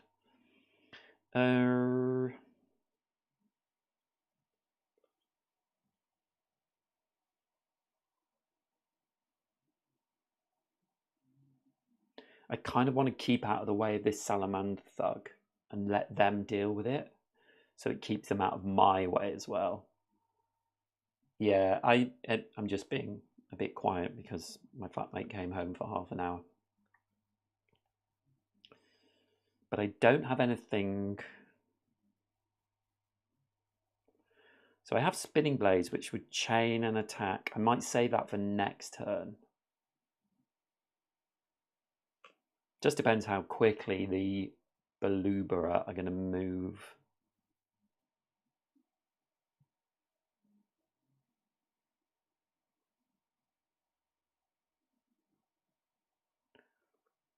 I think I'm going to do Desert Descendant. It's a persistent power. But it gives me the option of moving too. Okay, so we do initiative. Dust moves down 1. That Salamander Thug doesn't move at all, so unfortunately they're going first.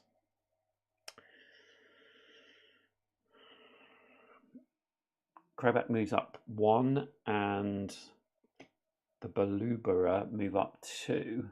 Ooh, so we're all in a nice little... Okay, great, Matthew. So it is the Salamander Thug that is going first, and he is moving 3. 1, 2. And he doesn't want to move anymore. Oh, we remove that now, don't we? And he is attacking Dust for 2. And he does 4 damage. So that's one of our shields gone. It is an extra 2. And we spawn in A. So we'll spawn number 3, who has 6 health, but won't move now.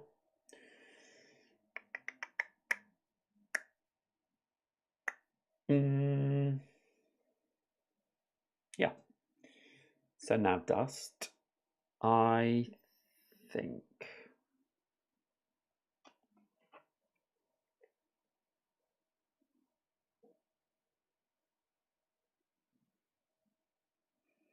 They have 2. They're armored and they have 3 life.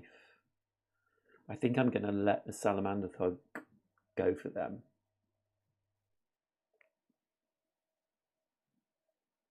So I just want to move. I want to move and then do lots of attacks. I'm going to go here. My shell shield goes over there. So I can move for 2. So I can move over these fruit. 1, 2, which means I get them both.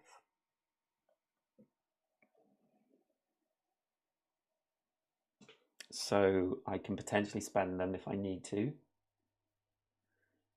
No, never been to Essen. I have been to UK Games Expo the last 2 years, and I'm going again this year. But I haven't been to Essen yet.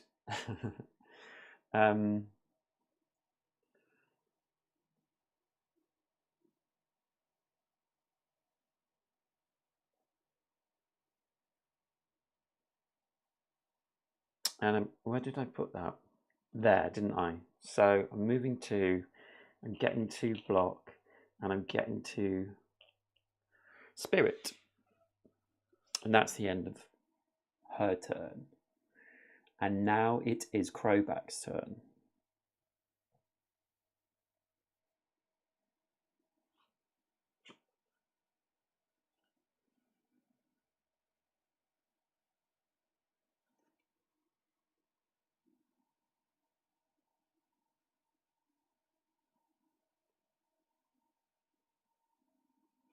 So I think I'll go here. And I gain 1 shield for each wound I have. And I have 2. And then I will move 1, 2, 3. And I will eat that straight away to get 2 life back. I think it's 2.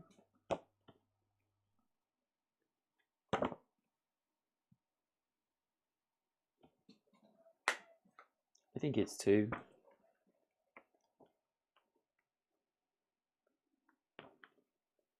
I've forgotten.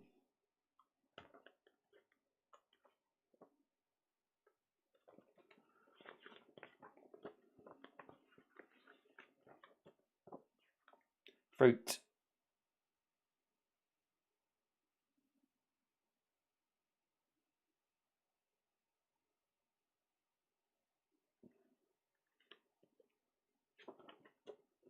When you can't find something in a big book.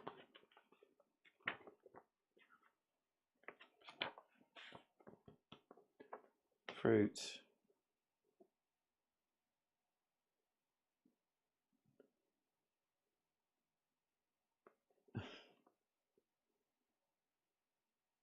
It's so stupid it doesn't say. It just says, it's fruit. Fruit, it's fruit. Yes, I know that. If I don't find it now.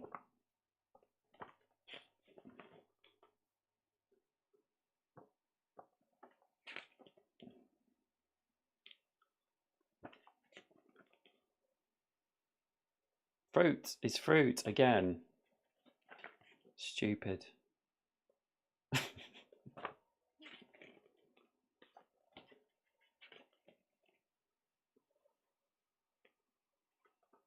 Yeah, where, why?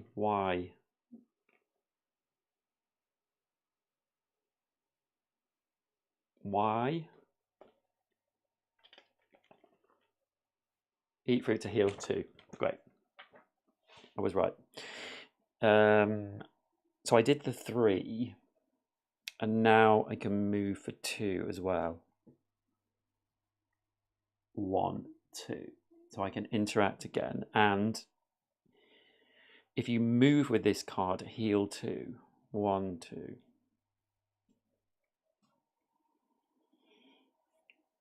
So that's good, because I'm going to have to fight soon. So I'm going to interact with the console, and I'm going to move this up here. And so this door opens, and also this door opens. So now all the doors are open.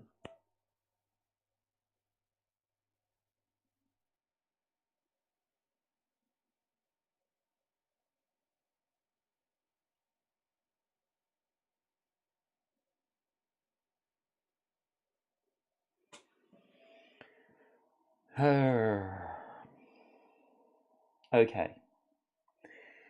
And now the Belubera move. So this one moves first. They're moving 4 and attacking for 5. So 1, 2. Attacks for 5 on the Salamander Thug. Does 6 damage, and they only have 3 health, even though they're armored. So that Salamander Thug deceases. And drops something, which is 2 focus. And then number 2 is moving, which is this one. So they're moving 1, 2, 3, 4 towards me. Crowback. Is that right? 1, 2, 3, 4, 5, 6. 1, 2, 3, 4, 5, 6. Yes.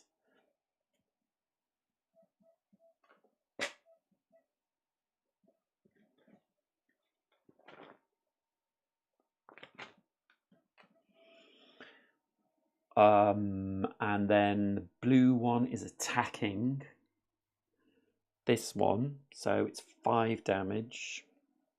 Oh, yes, 5 damage. So it just does 5. So that's down to 1 health. And then green is moving for 1, 2, 3, 4. I think it would actually go there. I'm in Texas, and it seems like to UK. Yeah, I mean Essen, I don't know because I've never looked into it, but I know that it's like the biggest event. UK Games Expo is cheap to go to, but then there's all the other stuff that goes on around it, and then of course if you're traveling as far as you would travel to buy games, you know, it's reasonably expensive. Hotels are expensive, but the actual getting into the expo is pretty decent.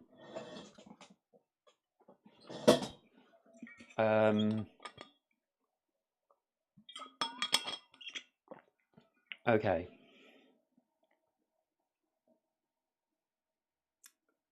Where were we up to? Yep, number 4 had moved. Okie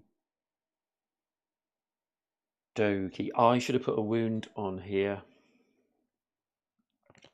just realised. So I will put it here.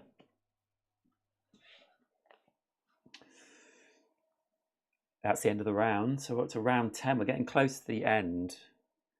So I need to like leg it over here. Really do.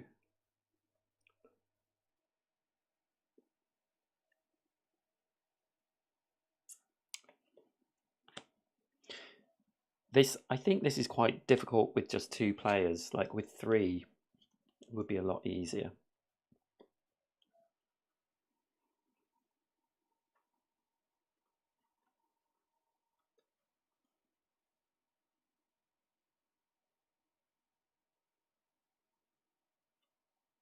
I don't have any movement.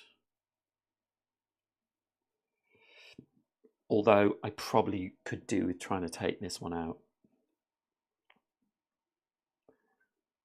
So maybe I will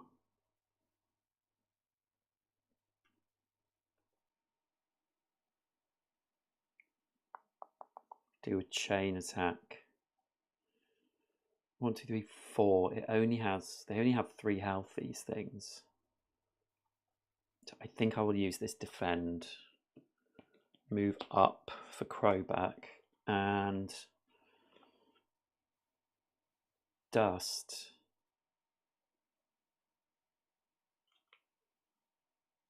This spinning blades lets me attack 2. And if I get 1, 2, 3, 4, I can do that.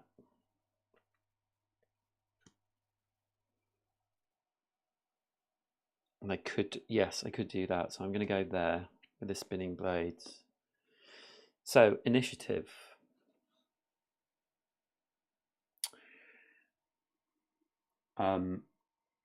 Dust moves down, so she's really low in initiative. And then the salamander thugs aren't moving, so they're going first. Crowback is moving up 1. And Bulbera are moving up 1. So Dust is last. Oh no, she's going to get whacked. Oh well, she's got enough life. So Salamander, this one is moving 4 towards me. 1, 2, 3, 4. And Crowback, I have to play it here.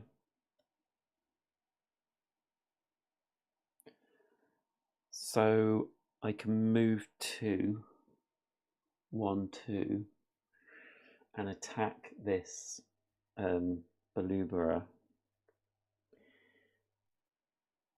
This moves into here. So I will do a chained 4 attack, and I will roll the mutant die. So I've done 1, 2, 3. So that one dies.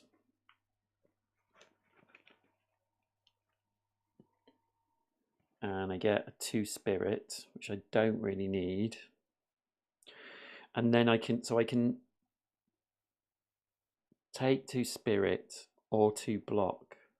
I'm going to take the spirit 1, 2 because I'm going to move 1, 2. Sorry, 1, 2 towards here.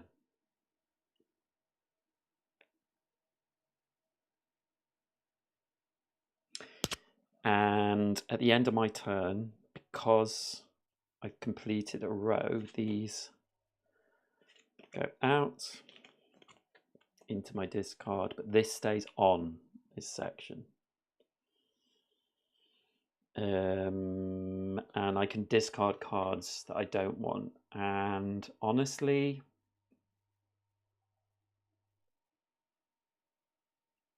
I think I'll discard that.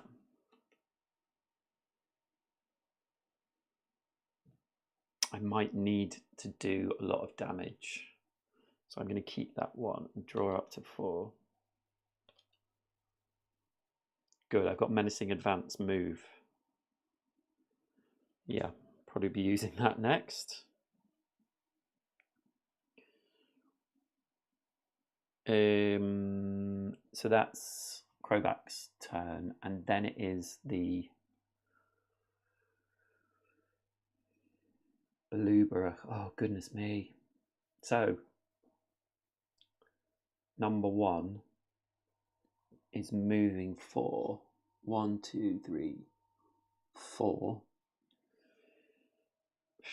Is attacking me for 5. Crikey. Oh, dust.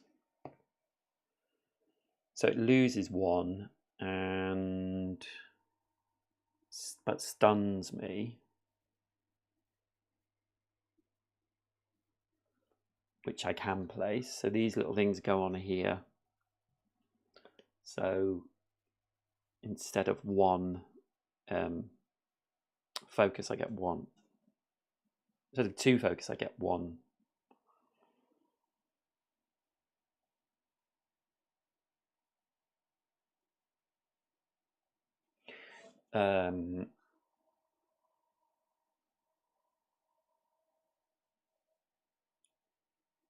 And what did it do? 4, and I've got 2 block, so it does 2. 1, 2, and then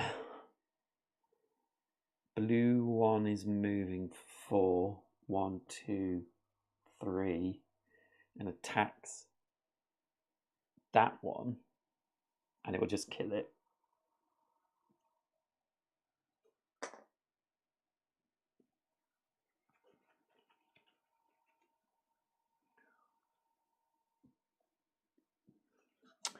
Two spirits,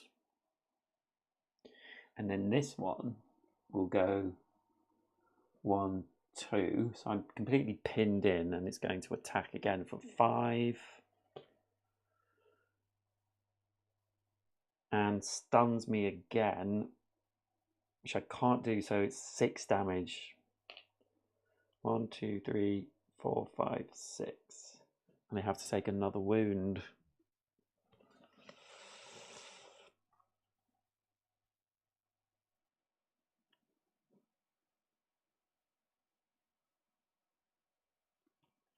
So I will go here.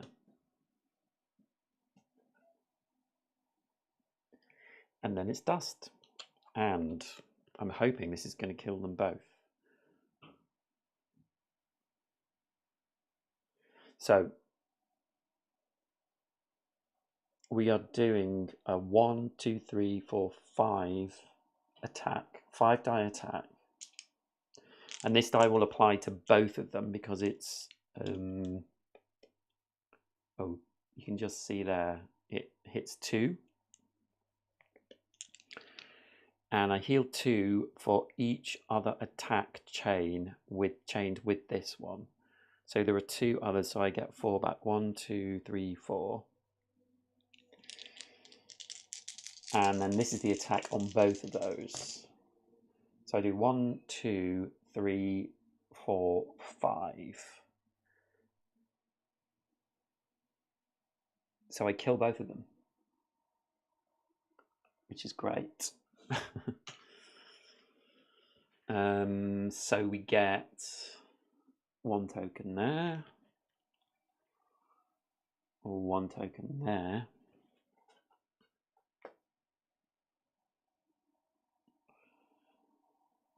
And so that was good.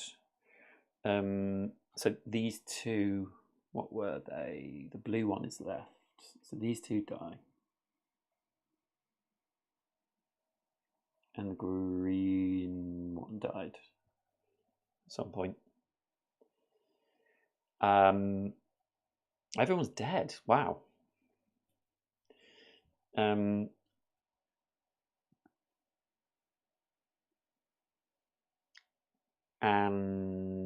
then I can spend this 1, 2 to move 1, 2, and I get that back.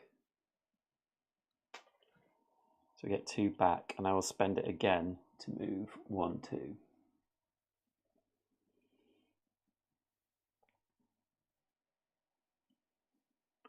So well done, Dust, basically.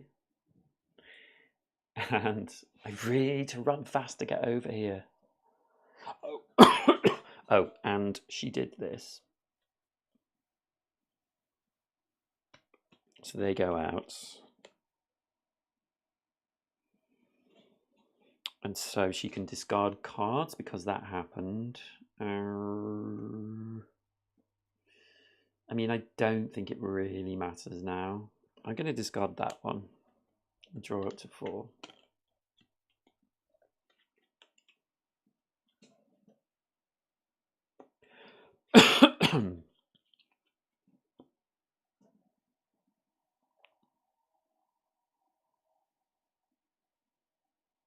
Okay, so that's the end of the round. So we're on round 11. And we need to get moving. So I think I can probably almost get there.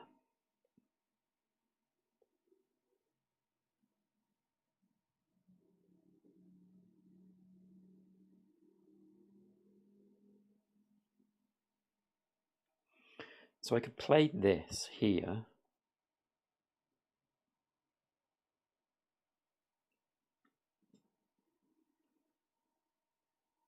I could do 1, 2, 3, 4, 5, 6, 7. So I could definitely make it. Or I could move 8 actually with this.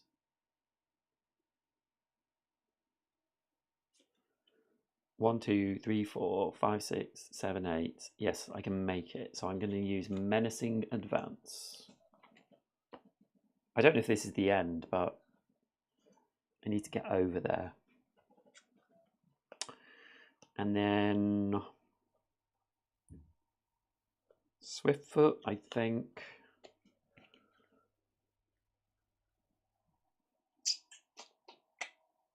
Yeah. So the salamanders, there are none, but we still draw. So they're not moving, but we're going to spawn a mutant on A at the end of the turn. So I'll put that in now.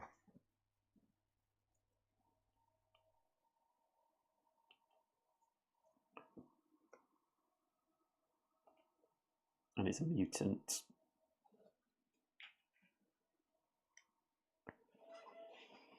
And then Crowback is going to move up 2 initiative.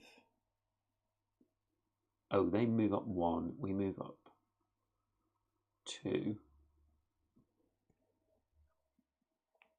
Which is good. Then they are staying the same. And Dust is moving up to 1, 2. So everyone's at the top now. So Crowback is going first. So we will place this here. And we can move to 4. 1, 2, 3, 4. And then we can use our 2 spirit to move another 2. 1, 2. And then we can gain 2 spirit from this to move another 2. 1, 2. And we can interact with B.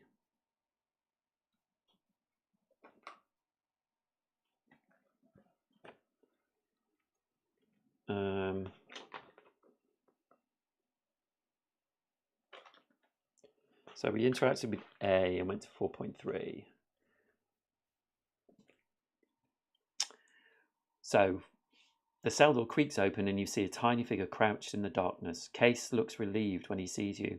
Oh boy, I was worried it was Slisk coming to feed me to one of them with monsters.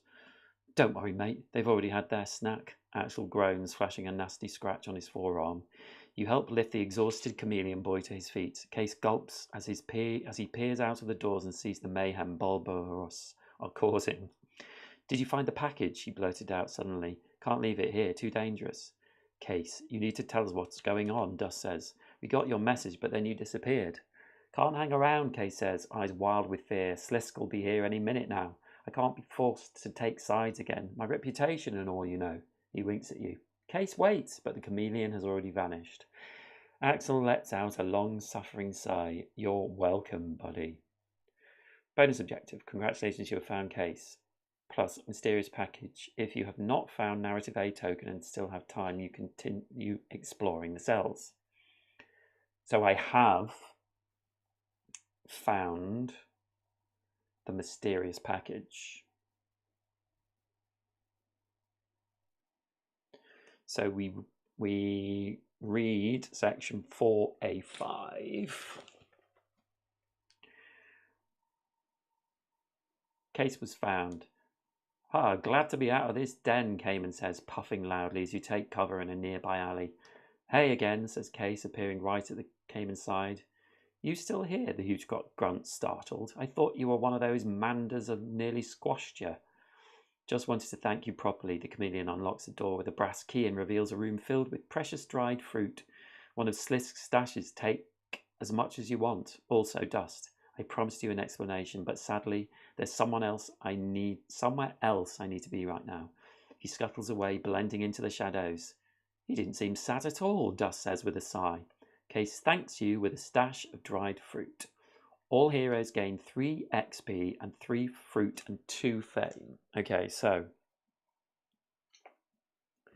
I need a pencil. Hold on, I will be right back.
Hello.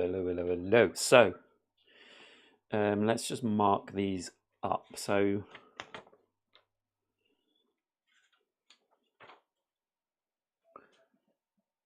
three XP, 3 fruit, and 2 fame. So 3 and 9. And 3 fruit each, so 7. And actually,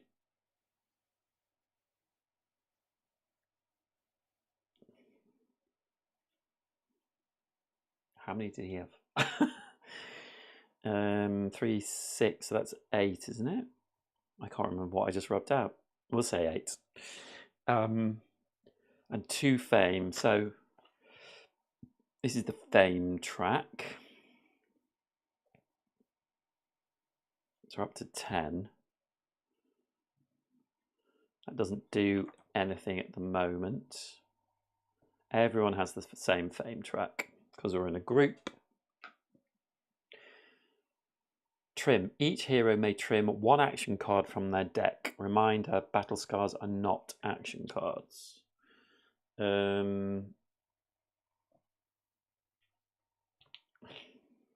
So, this is the thing about these games. Once you finish them, it's like there's so much stuff to clear up.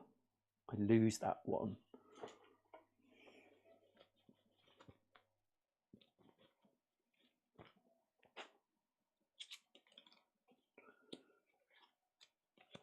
So, trimming an action card.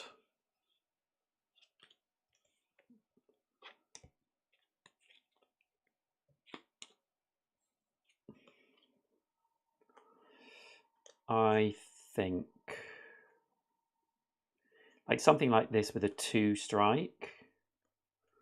We have lots of other cards that sort of do better things. 4 attack. That could be quite useful.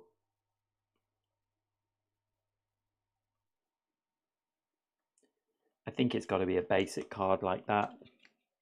So I'm going to trim that. And then this one we can... They have to be reinvigorated with fruit.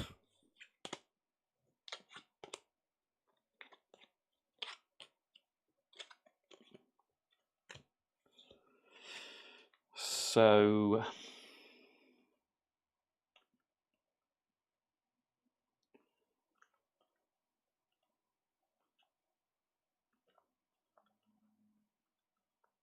yeah, again, a 2 strike. I'm going to get rid of that for her as well. Okay. What was the keyword? Mysterious package, I think.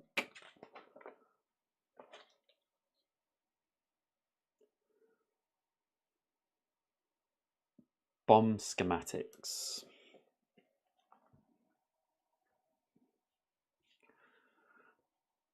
Bomb schematics. Bomb schematics. Write it down. All players who defeated a Bulbara during the scenario write Balubara Slayer. If they didn't already. If you found the bomb schematics, write it on you. So definitely Dust did. In fact, they both did, didn't they? Because there's only one left. Right?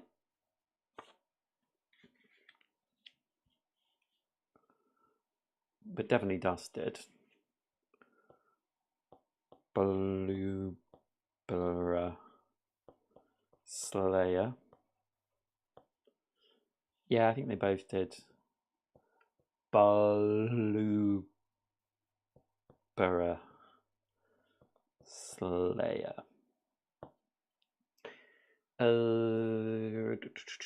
End of scenario. Complete all end of scenario steps listed on the back cover of the rulebook.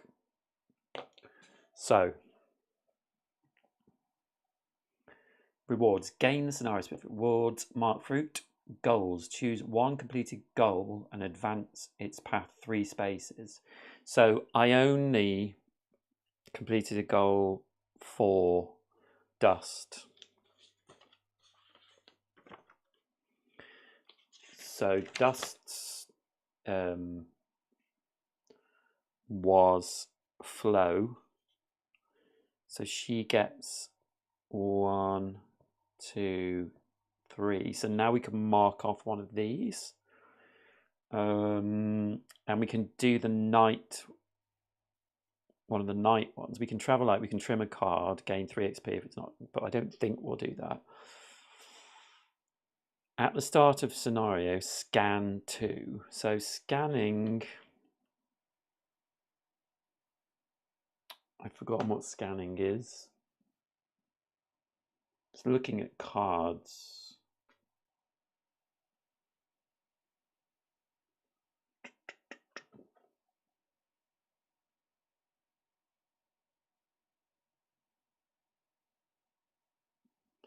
Doesn't say there.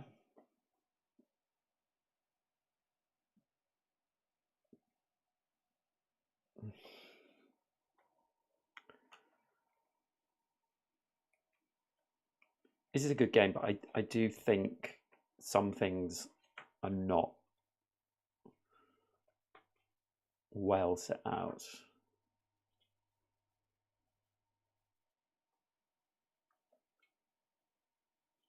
Scan, scan, scan.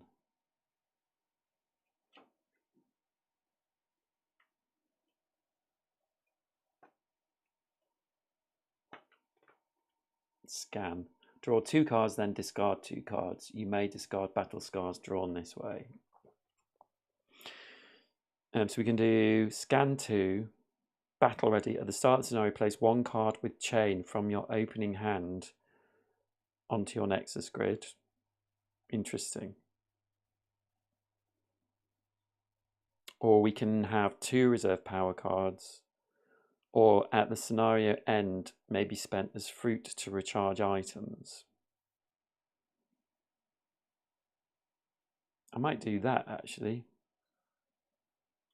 Item recharge points. Let's fill that in.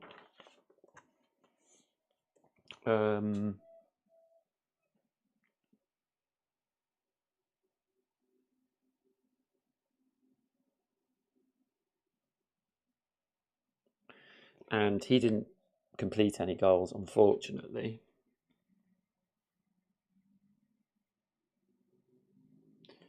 And then we can recharge items. So Crowback is fine. He didn't use that. And these 2 we could recharge.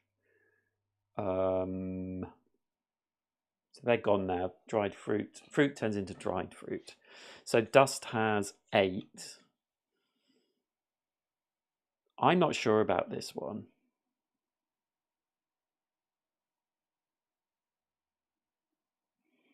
I don't love this one, this ranged one, because you lose the chain attack, which I really like. But I think I will do that one. So we'll spend 2 fruits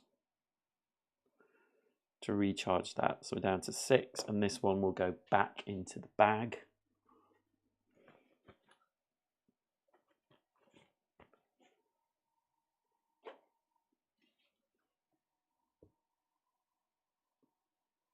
So we didn't use our mysterious power, actually. I didn't even talk about it. Anyway, difficulty modifier. 1 or fewer wounds. No. 4 or more wounds, or fail. We did get 4 wounds.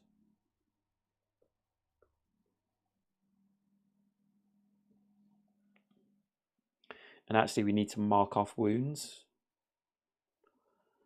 So 1, 2, and 1, 2, and that means that Crowback gets a wound.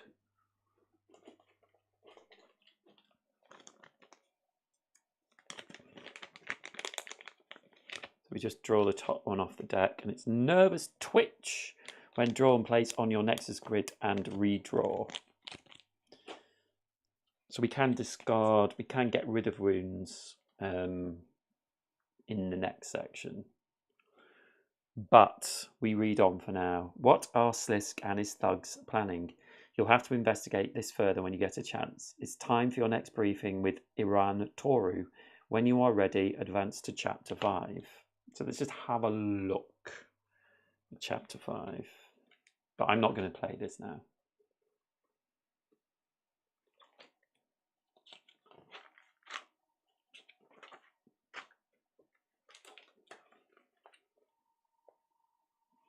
So we're straight into another dungeon, which is a big one actually this time. So I'm going to have to do some some skills. It's using the extra book.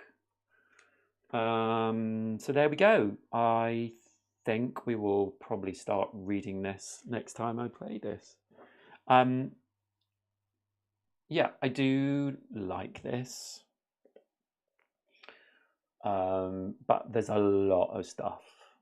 Like I said, it takes quite a lot to get it to the table. It's one of those things as a solo player where I kind of feel like it's maybe a bit much if you know, if you want to, like, how long has this been? Nearly 3 hours, right? Yeah, nearly 3 hours. And obviously I take longer because I'm talking, explaining, messing up. I do take longer, but it's just a lot of stuff. And even with these little boxes I have, which have helped cut down time for a lot of things, there's still a lot of moving parts, I would say. But yeah, it's good fun. That was good fun, and I kind of felt like it was well balanced in terms of, I thought I was going to really not do very well, and we managed to complete it. So that's pretty good.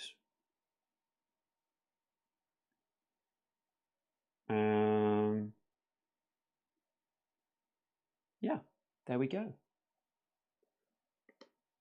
I'm still thinking about Fate Forge, which is behind me still.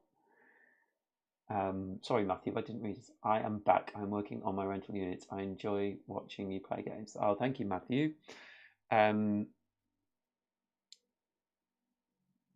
kind of tempted to play Fate Forge again. Like, I want to keep playing that.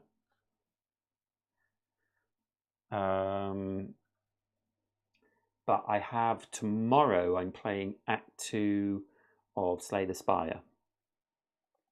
I can't remember what time I'm playing that. I have it written down.